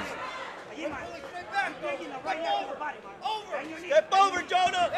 A couple of body shots there by Flores. Follow up on top. Under over, Jonah. You start at the bottom, finish up top. Let's go. There you go, like that.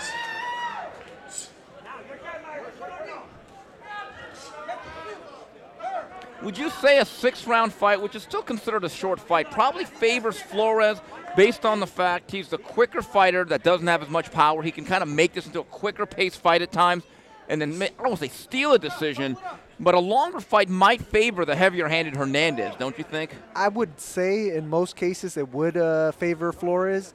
But, when you're fighting against tough fighters, and Mario Hernandez might be one of them, that can keep that pressure and keep throwing both fighters, I think, need to be a little more active. Yeah. Turn him, Jonah. Turn him, baby. Been another close round here, 30 seconds to go in the 3rd frame. Both men having some moments. Hernandez letting his hands go. And you see, again, the Mexipino kid sliding out of the corner. Busier. There you go. Turn him. Turn him. Turn him.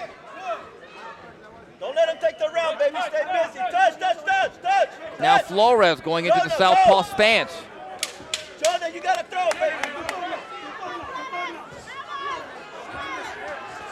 There you go. Oh, are they going to rule that a knockdown? Ooh, that's a tough one. Yeah. I'm not so sure he didn't trip over the feet of Hernandez, and this is going to be very pivotal in what was a very close round and what looks to be a nip-and-tuck battle that we are now halfway through, scheduled for 6. Yeah, that was really love to see a replay of that. I'm not so sure that was exactly a knockdown. It seemed to me as he was sliding out, he may have tripped on the feet of Hernandez right along the rope.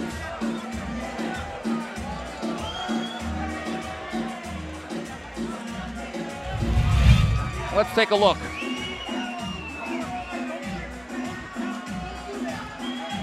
Yeah, Jonah pulled out and boy, got caught pulling back. There was a left hook. I'm not so sure it really caught him. Hernandez does throw a left hook. Yeah, you know, it may have come at the end of the punch. It's a 50-50 bang-bang play, as they say. Yeah, unfortunately, it was more of a foot slip-up by Jonah, but it definitely caught a left hook on him, so it definitely counts as a point. So it could easily be a 10-8 round for Mario Hernandez in round 3. Folks, visit the Thompson Boxing website at www.thompsonboxing.com.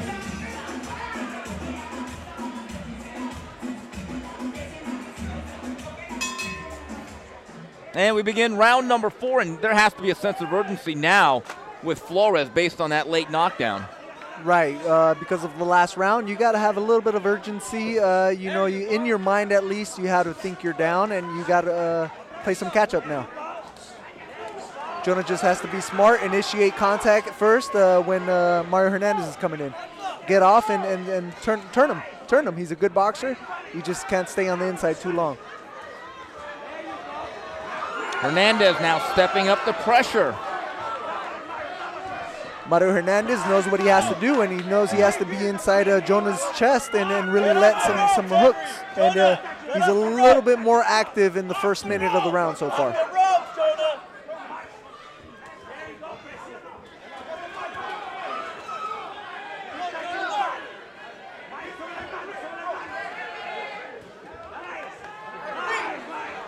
Oh, Mario Hernandez doing a really good job pressuring Jonah so far this round, really putting pressure on him. And, it's a 6-round fight, so we'll see the last 2 rounds who really has it in them. Yeah, that knockdown late in round number 3 seems to have emboldened Hernandez, who's having a pretty good 4th round here.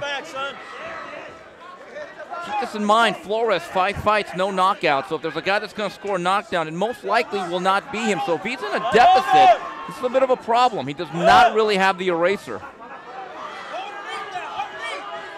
on, baby, let's go. Nice,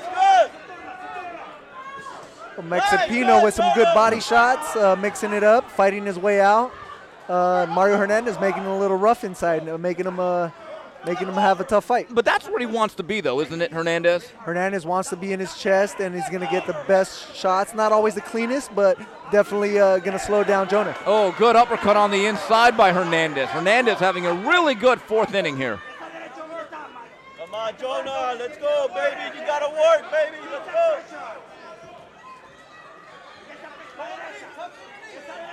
Jonah staying in the ropes a little bit longer now. It could be Mario's relentlessness.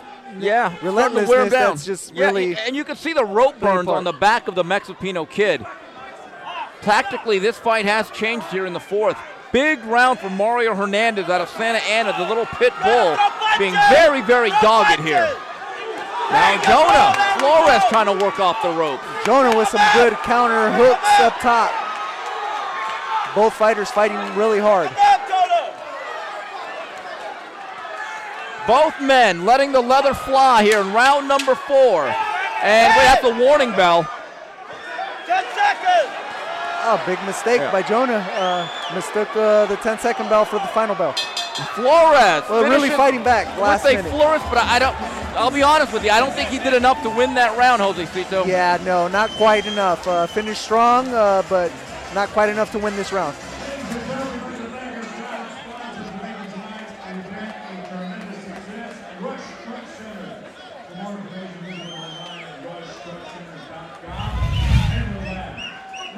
And let's take a look at some of the action from round number 4.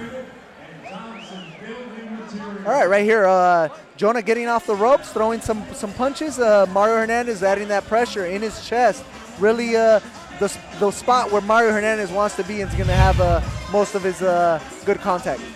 Anthony Chavez watching the fight. Dana Jones, Troy Williams, Cindy Castro-Adams.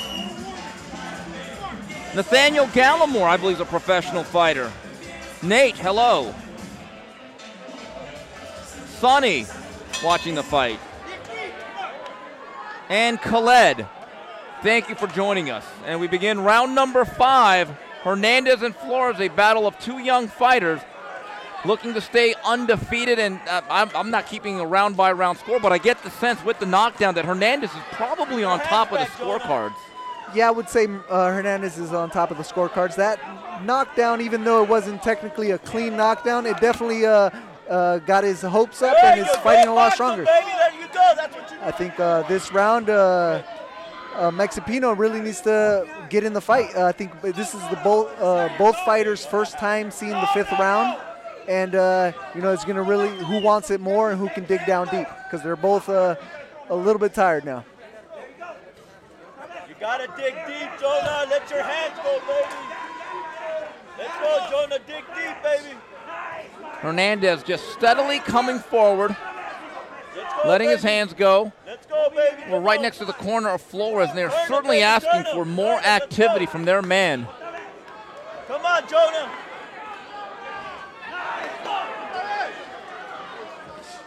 Ooh. Jonah landing a good 1-2 on the inside. He needs to land punches when Mario Hernandez is coming in, and not wait until he's already on the inside.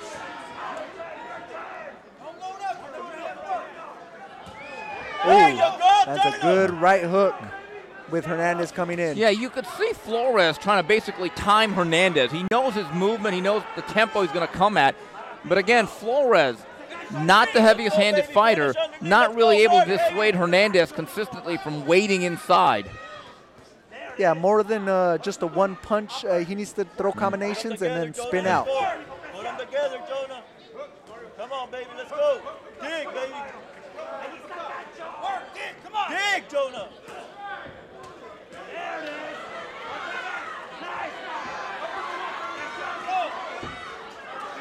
Seems like Flores is really trying to load up on his punches now. Now Hernandez cornering him. Yeah, Jonah focusing a little too much on landing one big punch as opposed to a combination of 3 or 4 more.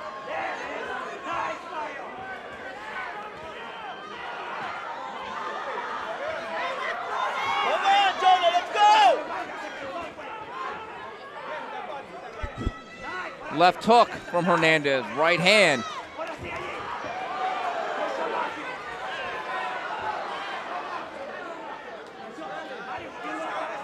It's been a real steady, methodical effort here from Mario Hernandez. You just get the sense his punches are doing just a little bit more damage, and he's been a little bit more accurate throughout the first 5 rounds, and we've got 1 more to go here in this 6-round contest.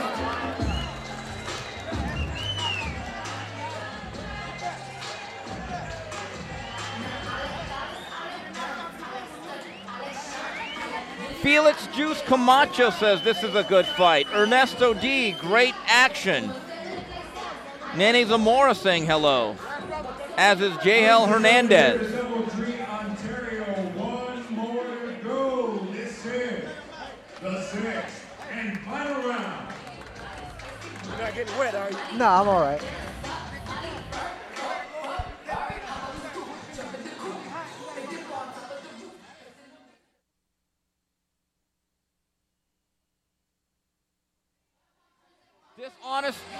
Dishonest Truth and Liza checking in on Twitter. Thank you for joining us. As is Francisco A. Salazar from Oxnard. Hardest working boxing scribe in the business. Teacher by day, boxing writer by night. Nice. All right, coming into the 6th and final round of the 6-round fight. We've had 1 knockdown. Josecito, gut feel, who's winning? You know what? It seems I would say Mario Hernandez is up because of that knockdown, and Flores has to fight with a sense of urgency and really let combinations go and move around and use the ring. Yeah. I think if he finished this round strong, he could possibly get a draw. I think both corners probably told their guys, hey, let's go out there and win this round. Get low, Jonah. I don't think either guy has banked enough rounds to feel really all that secure going into the last 3 minutes. Jonah, let's go.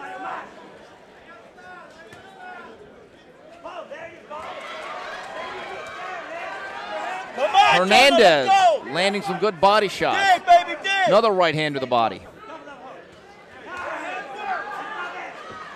Yeah, Mario Hernandez continuing to bang inside.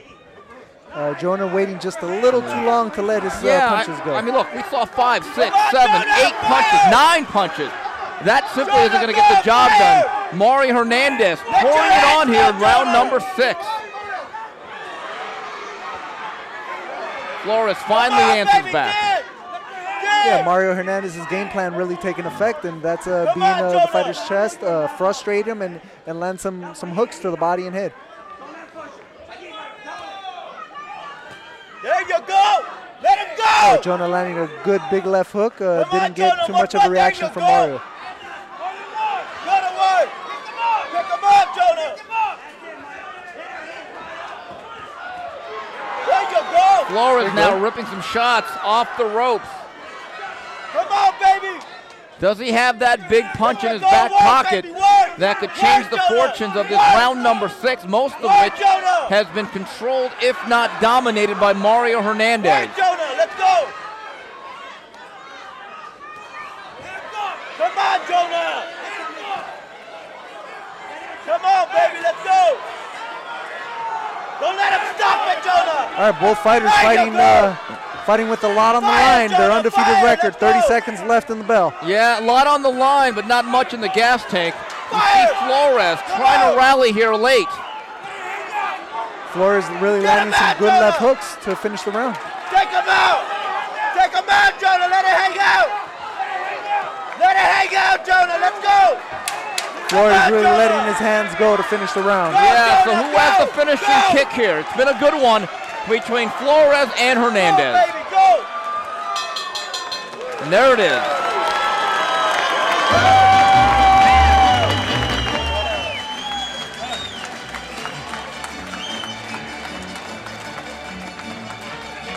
Albert Baker checking in. What up, everybody? Good little fight happening here, and you see it. Our main event of the night, Michael Dutchover, the pride of Midland, taking on Sergio Ramirez. Marcus Burgos, 305 in the house. Let's go, Canes. Yeah, a fun fact about both these fighters, they're both undefeated. They both fight, they both fought for about a year or so. They both have a common opponent in Nery Garcia. They fought earlier this year. Both have fought really good fights. And now we have, unfortunately, we're going to have one loser today. Yeah, and keep this in mind. There is that knockdown. Whether we agree with it or not, I think that knockdown is going to loom very, very large in the scoring.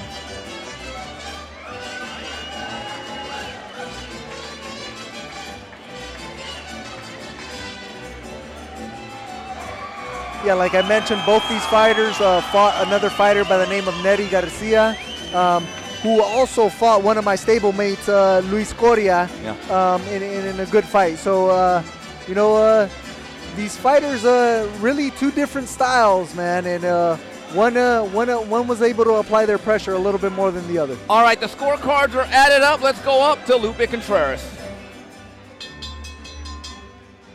Ladies and gentlemen, after going all 6 rounds here at the Doubletree, Ontario, we consult the official scorecard to determine a winner. Judge Barragan scores it 58-55. Judge Dinkin 60-53. And Judge Moret scores it 60-54. All 3 in favor of the winner by way of unanimous decision. El Gallito, Mario Hernandez.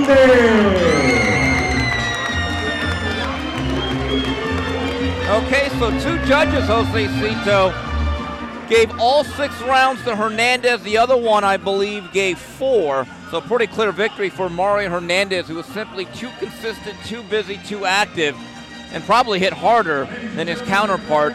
So Hernandez goes to 7-0, while Flores drops his first fight. He is now 5-1. Steve Kim here from the Doubletree in Ontario with the Riverside Rocky, Jose Cito Lopez, and he actually got that nickname on a special night back in 2012 at the Staples Center. Let's go back. This was great. You fought Jesse Vargas in your previous fight, in a fight that a lot of people thought you won. Right. Okay, so it's okay. It's tough getting decisions over Vargas in Las Vegas. Right. Then you get the call to face Victor Ortiz. You had about, 4 weeks for that fight? Yeah, I had about 3.5 weeks when I got a call and said, hey, do you want to move up a weight division and take on Victor Ortiz? I jumped on the opportunity and took that fight. Yeah, I remember Victor Ortiz, I think, was in line to fight Canelo or some big fight in September as Canelo was going through a bunch of guys like Paul Williams got into a motorcycle accident. And so they thought, okay, Victor Ortiz will have a tune-up against this local guy, fights out of the club scene. Now, I remember talking to you and Henry about this. You thought Victor was trying to intimidate you throughout the whole process leading into the fight, wasn't he? Yeah, no, I mean, even till this day, I do like Victor Ortiz's fighting style, and I've always been a fan of his fighting style. He did try to intimidate me. I was new to the big stage, and but that was my big bang. I knew it was my opportunity, and I made the most of my rocky moment. Yeah, and that fight early on, Victor, no matter what anyone says, he's a strong, fast guy, and you had to absorb some punishment. When do you think that fight changed? After the second round, when he really got me with the best of his punches, I felt some strength, but I was able to land some good punches at the end of every round, and I knew I had him. Since the third round on, it was only a matter of time, and I knew then I could probably stop this guy. Yeah, you landed a wide sweeping right hand that displaced his jaw, one of the worst I think I've ever seen. Did you know how badly he was injured at that time as you're kind of waiting in the corner for him to come out? You know what? I didn't know how his jaw was, but I knew I was hurting him at the end of every round, and I knew I was breaking him mentally. So I was hurting him. I didn't know to what effect. So as you're waiting for him to come out, I remember you raising your arms to the audience as if to say, "What's going on here?" Did you think he was going to throw in the towel? I still wasn't sure, but I know that everything was in my advantage at the time. Everything was going well. The later rounds were going real well. It was a matter of time till I really got to him and possibly stop him. And I didn't know till a few seconds after they stopped the fight that I had broken his jaw. Right, and guess what? Guess who got this assignment with Canelo? You did. Now, I got to be honest with you. You're a tough guy. But I never thought of you as a junior middleweight or a middleweight. I remember watching that fight when I got back home because I went to the Chavez-Martinez fight, and I remember thinking you could have had a baseball bat in there, and you were simply too small. When you were in there that night, did you hit him with shots and you said, geez, I can't dent this guy? Dude, I'm not a light puncher. I hit him with some big shots that would probably bring down most people. And not until after the fight, though from him and his trainer, that I was the hardest fighter that has hit him up until that time. Really? Yes. And that was a big credit from his trainer. Any regrets in taking that fight? No, I don't think I live with any regrets. That got me opportunities. A fighter like me will seize the moment in big opportunities like that, and I thought I could pull it off, but the size was a little bit too much of a difference. Yeah, and you also went on to face Marcos Maidana at the StubHub Center, another memorable bout. How hard did he hit? One of the hardest punchers that I faced. He's a really strong puncher, and was really able to catch me with a clean punch that might have been stopped a little too soon, but he did catch me with a clean punch. And now you are 34 years old. You have 259 rounds to your credit. You're like a car with like 200,000 miles, but you still look pretty good. How much longer do you want to do this? Well, I feel like a classic car, all right? So, I feel good right now. I feel at one of the best times that I felt. I have a really good trainer in Robert Garcia, a really good team in the Mikey Garcia. I'm being managed by Mikey Garcia, being managed by Al Heyman. I got really good things coming, and I think the next fights to come are going to be one of the best. If your career ended right now for whatever reason, would you say, you know what, I got everything out of it? Would you be satisfied? No, I have an itch. I was laid off for a couple years due to a hand injury. Finally got over that. I've been fighting for a couple years now, and I'm ready to get a big shot against one of the best fighters and possibly get an opportunity at a world title shot. And trust me, you won't want to miss it. I'm going to win. All right, our main event to come is Michael Dutchover against Sergio Ramirez on the path to glory. Here's what they had to say. Training camp was harder and smarter this camp. We knew we were stepping up in competition and in rounds, and it's going to show Friday night. It's an awesome feeling. I'm 20 years old, and things are just getting better and better from here. I'm already headlining at 20, and it just shows my potential. It's getting up there pretty quick. It's great. The process is great. I love the process of getting better. I feel like it's showing each fight, and I'm sparring world champions. This dude, he's not gonna be anything for me. Using my knowledge more, my ring IQ more. It's gonna show again in this fight. It's gonna be even better than my last fight. And my last fight ended in a KO. So that's how I expect this fight. We train hard every camp, and I give all glory to God, and that's how we're gonna do things from here on out. It's always been like that. Some notable names that I've sparred are Darley Perez, former world champion, Peter Petrov, title contender, Fabian Maidana, Oscar Valdez, current champion, Jesse Magdaleno. The list goes on. I feel like I've been tested in sparring, and it shows in my fights that I can withstand anything.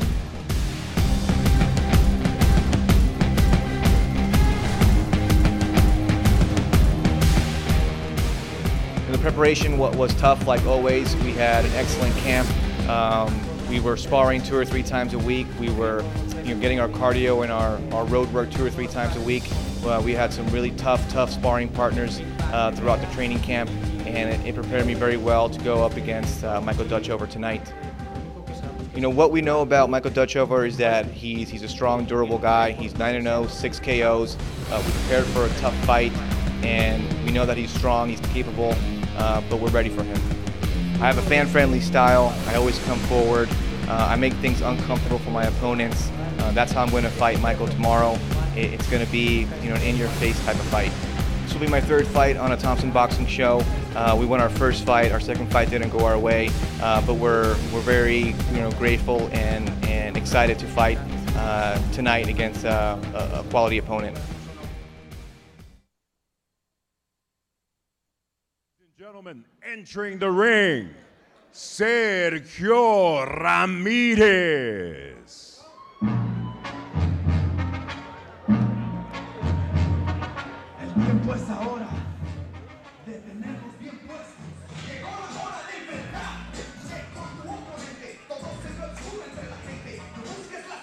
And here is Sergio Ramirez entering the fray out of Tijuana, Mexico.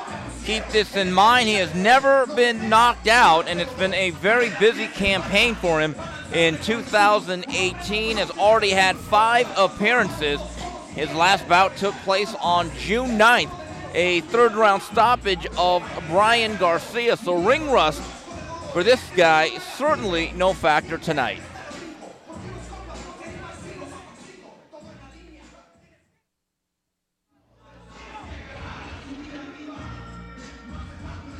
His opponent, Michael Dutchover.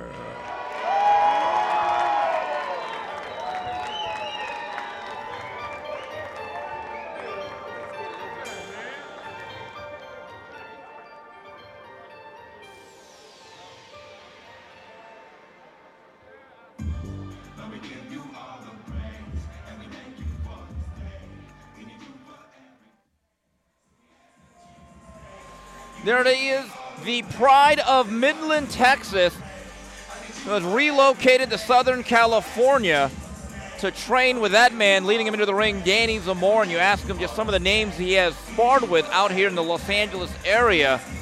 Guys like Oscar Valdez and Jesse Magdaleno. He says flat out, in Texas, he was a big fish in a small pond. And tonight, that is our main event, Michael Dutchover taking on Sergio Ramirez.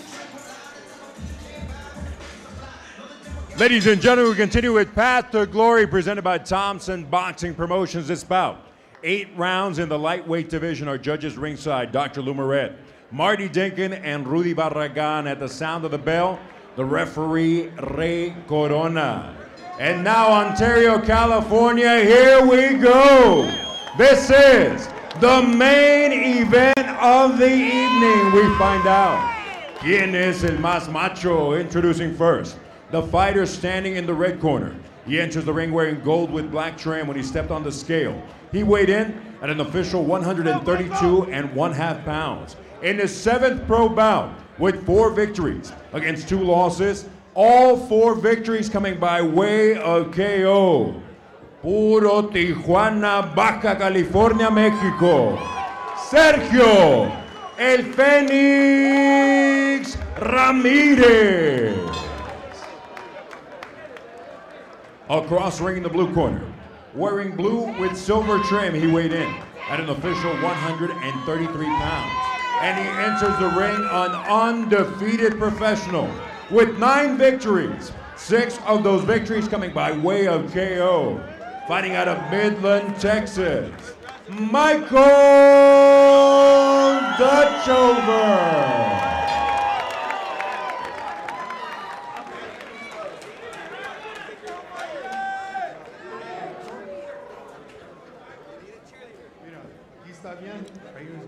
This is my commands. God bless.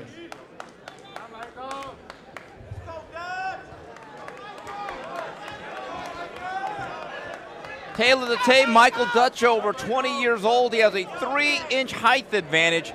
Both men weighing in within a half pound of each other. We are going 8 rounds in this lightweight contest.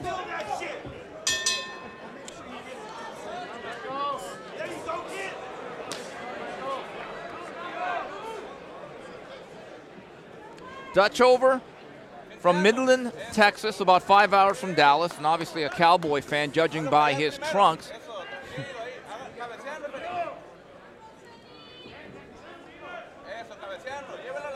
On March 17th, Dutchover kicked off his year with a 6-round decision over Ricardo Not Benito Lopez. It was a very, very tough fight. In fact, fought a little bit too much for the liking of Danny Zamora, who was not really happy with that performance. And then on May 11th, he knocked out Mike Fowler in 3 right here at this venue.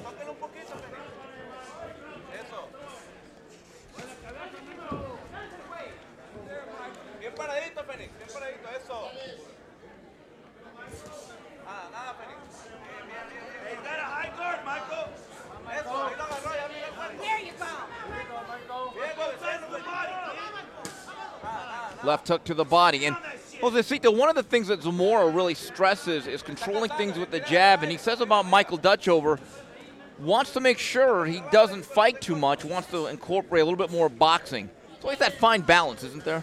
Yeah, I think Michael Dutchover so far in this round has really dictated the pace, using the ring very well, not over-moving or overusing too many punches. He's really using ring generalship really well. Oh, and there's a good left hook by Dutchover over the top. Dutchover's been very sharp here early on in the first half of round number 1, utilizing the ring and beating Ramirez to the punch. Yeah, I like that Michael's using his jab, body and head, and mixing it up. You know what? You can't take Sergio too lightly. He does have 2 losses, but those 2 losses are against undefeated fighters, one 8-0 and one 7-0 earlier this year. And he's been fighting a lot, man. He has 6 fights, and he made his debut in October of 2017. Right. So busy year. And as I mentioned before, he has not been knocked out, so he's one of these guys. He's going to give you quality, hard, tough rounds. Yeah, he will, and it seems that he might be having a pretty heavy-handed punch. He does have 4 knockouts in his 4 victories.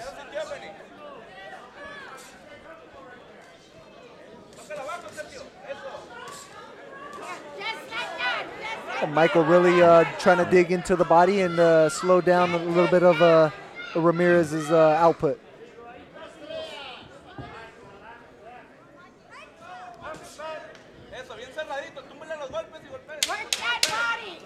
Another right hand to the body by Dutchover. Right hand again downstairs. And that punctuates a very effective first frame for the young man from Midland, Texas.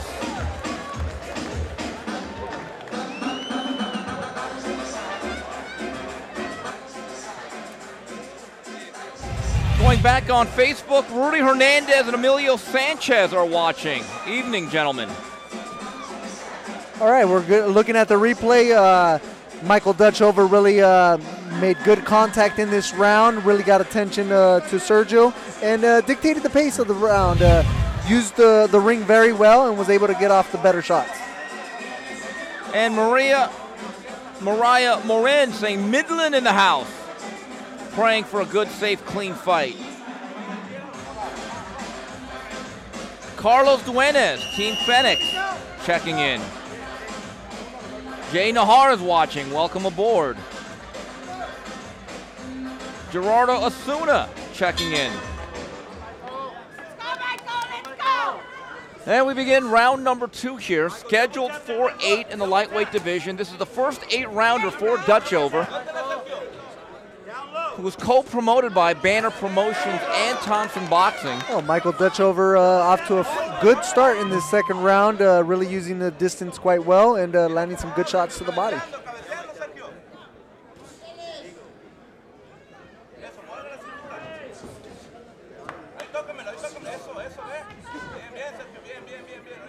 Dutchover has spent significant time in the camp of WBO champion Oscar Valdez, who absolutely tears through. Oh!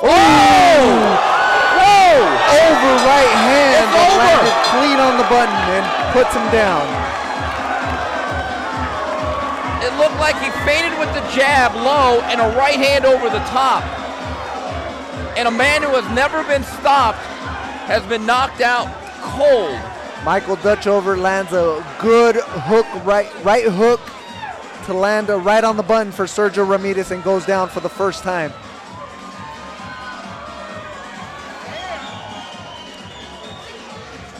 Sergio Ramirez is now just being brought to his feet, being looked over by Ray Corona. And I don't know if they should actually let him stand. He's still very, very groggy. Yeah, they need to sit him down. Yeah. This is a very critical moment, just seconds after being knocked out for the first time in his career. He's still not looking very well. We need to give him some time and give him some breathing room, and hopefully all is well. And take us through it. Oh, well, Dutchover dictating the pace, finding a spot, and really lands a good right hook over the top, landing clean on the button and puts him out. Oh, and there was no feinting. There was no jab low. It was just a perfectly placed right hand. And one of the things Danny Zamora talked to him ad nauseum about on Monday was spacing and distance and understanding when you can punch and when you should punch. Yeah, Michael really landing a clean right hook, timing off of Sergio Ramirez's jab and landing a really clean right hook that put him out.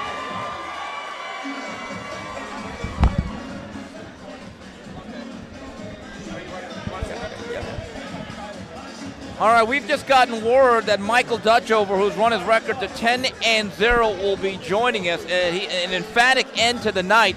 Let's send it up to Lupe Contreras.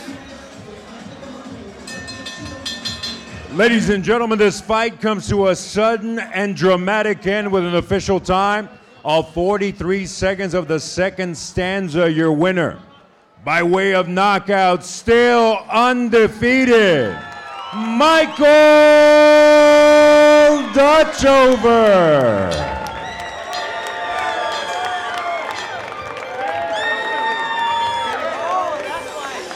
Josecito, all I could really say is wow, because one of my mantras is it's not if you win, sometimes it's how you win. That was a pretty good statement.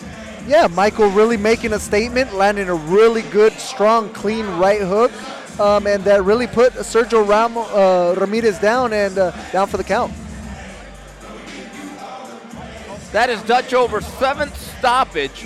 Not known as a real, let's say, one-punch knockout artist, but he absolutely iced Sergio Ramirez, who, again, coming into this bout, had never been stopped.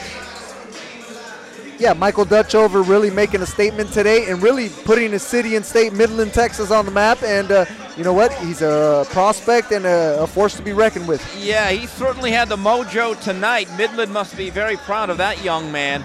Looks like he's going places. Turned pro in late 2016. Been kept busy by Thompson Boxing and Banner Promotions.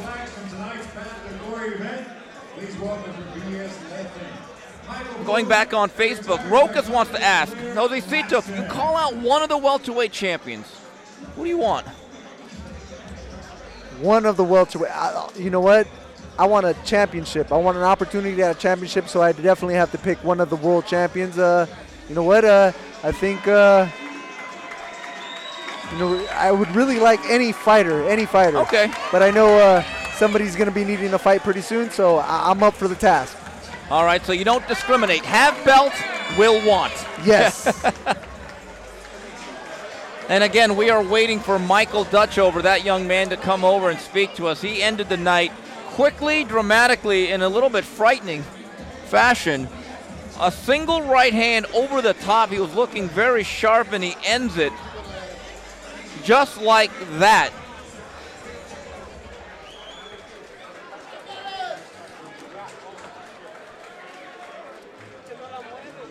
Reviewing some of the things that happened tonight, we kicked the night off. Jason Soto with the second round stoppage over Samuel Perez. Mikey Alcantara wins a 4-round decision over Francisco Lepisco. Ruben Torres gets extended in his toughest test to date as a professional over Bogar Padilla, winning a 4-round decision. And then Mario Hernandez grinds out a 6-round victory over Jonah Flores. And in the night's main event, Michael Dutchover with an explosive right-handed knockout over Sergio Ramirez. Yeah, finished the night with a big bang thanks to Michael Dutchover, really ending the fight in some action and a highlight knockout. Smiles all around from Team Dutchover. And I think the plan is to at least fight him 2 more times in 2018, and he'll come right over to us and talk to us in a few seconds here. Michael Dutchover is now 10-0, and he scored his 7th knockout of his professional career. Yeah, Michael has a good, clean record, off to a good start in his pro career. Yeah. All right, Michael, congratulations. You are now 10-0. Have you ever landed a right hand that clean? Honestly, I didn't think I landed it. I thought I missed. But I guess it was just so short, and we were practicing this in the back room.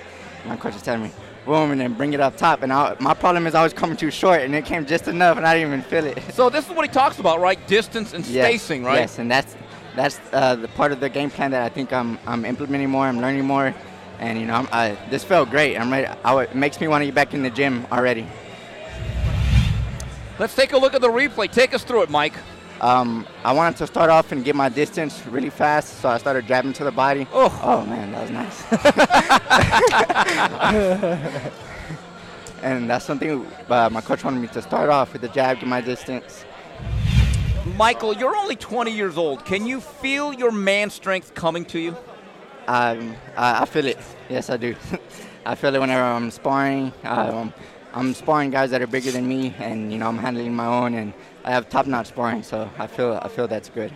Yeah, you initiated the pace really well. Your ring generalship was really good, and you landed a good right hook right off of a jab, and it landed clean on the button.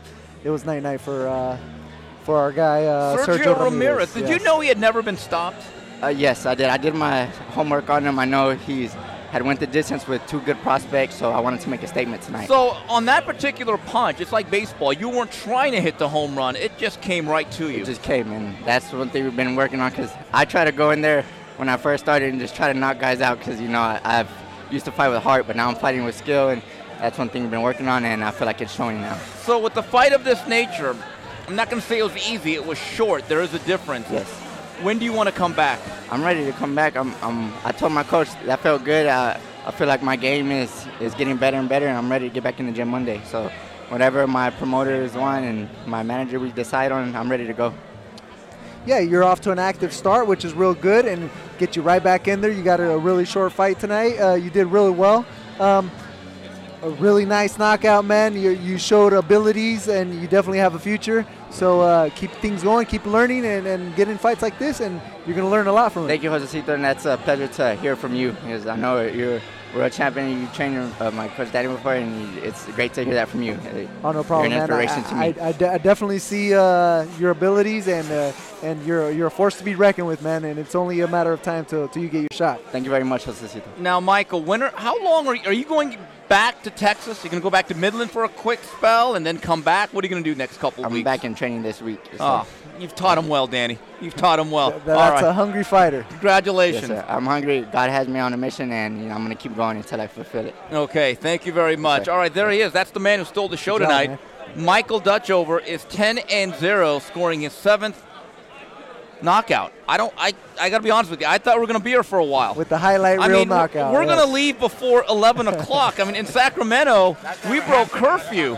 I don't think Alex Campanovo even expected this. But, Michael, congratulations. Thank you very much. Appreciate it. Well. Good stuff. Thank you. So there you have it. That was the path to glory, and I don't think people are going to forget this particular punch anytime soon. Yeah, he was starting to shoot a jab and came up with the over right hook right on the button. Bang. Oh! Yep. Just timed it perfectly. Wow. Okay. I don't know what else to say outside of that. Well, we got some action.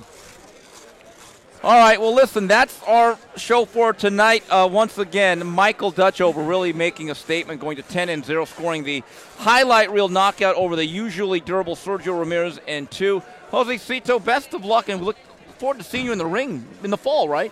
Thank you. Yes, I look forward to be fighting sometime in October. I should have a fight announcement in the next week or so.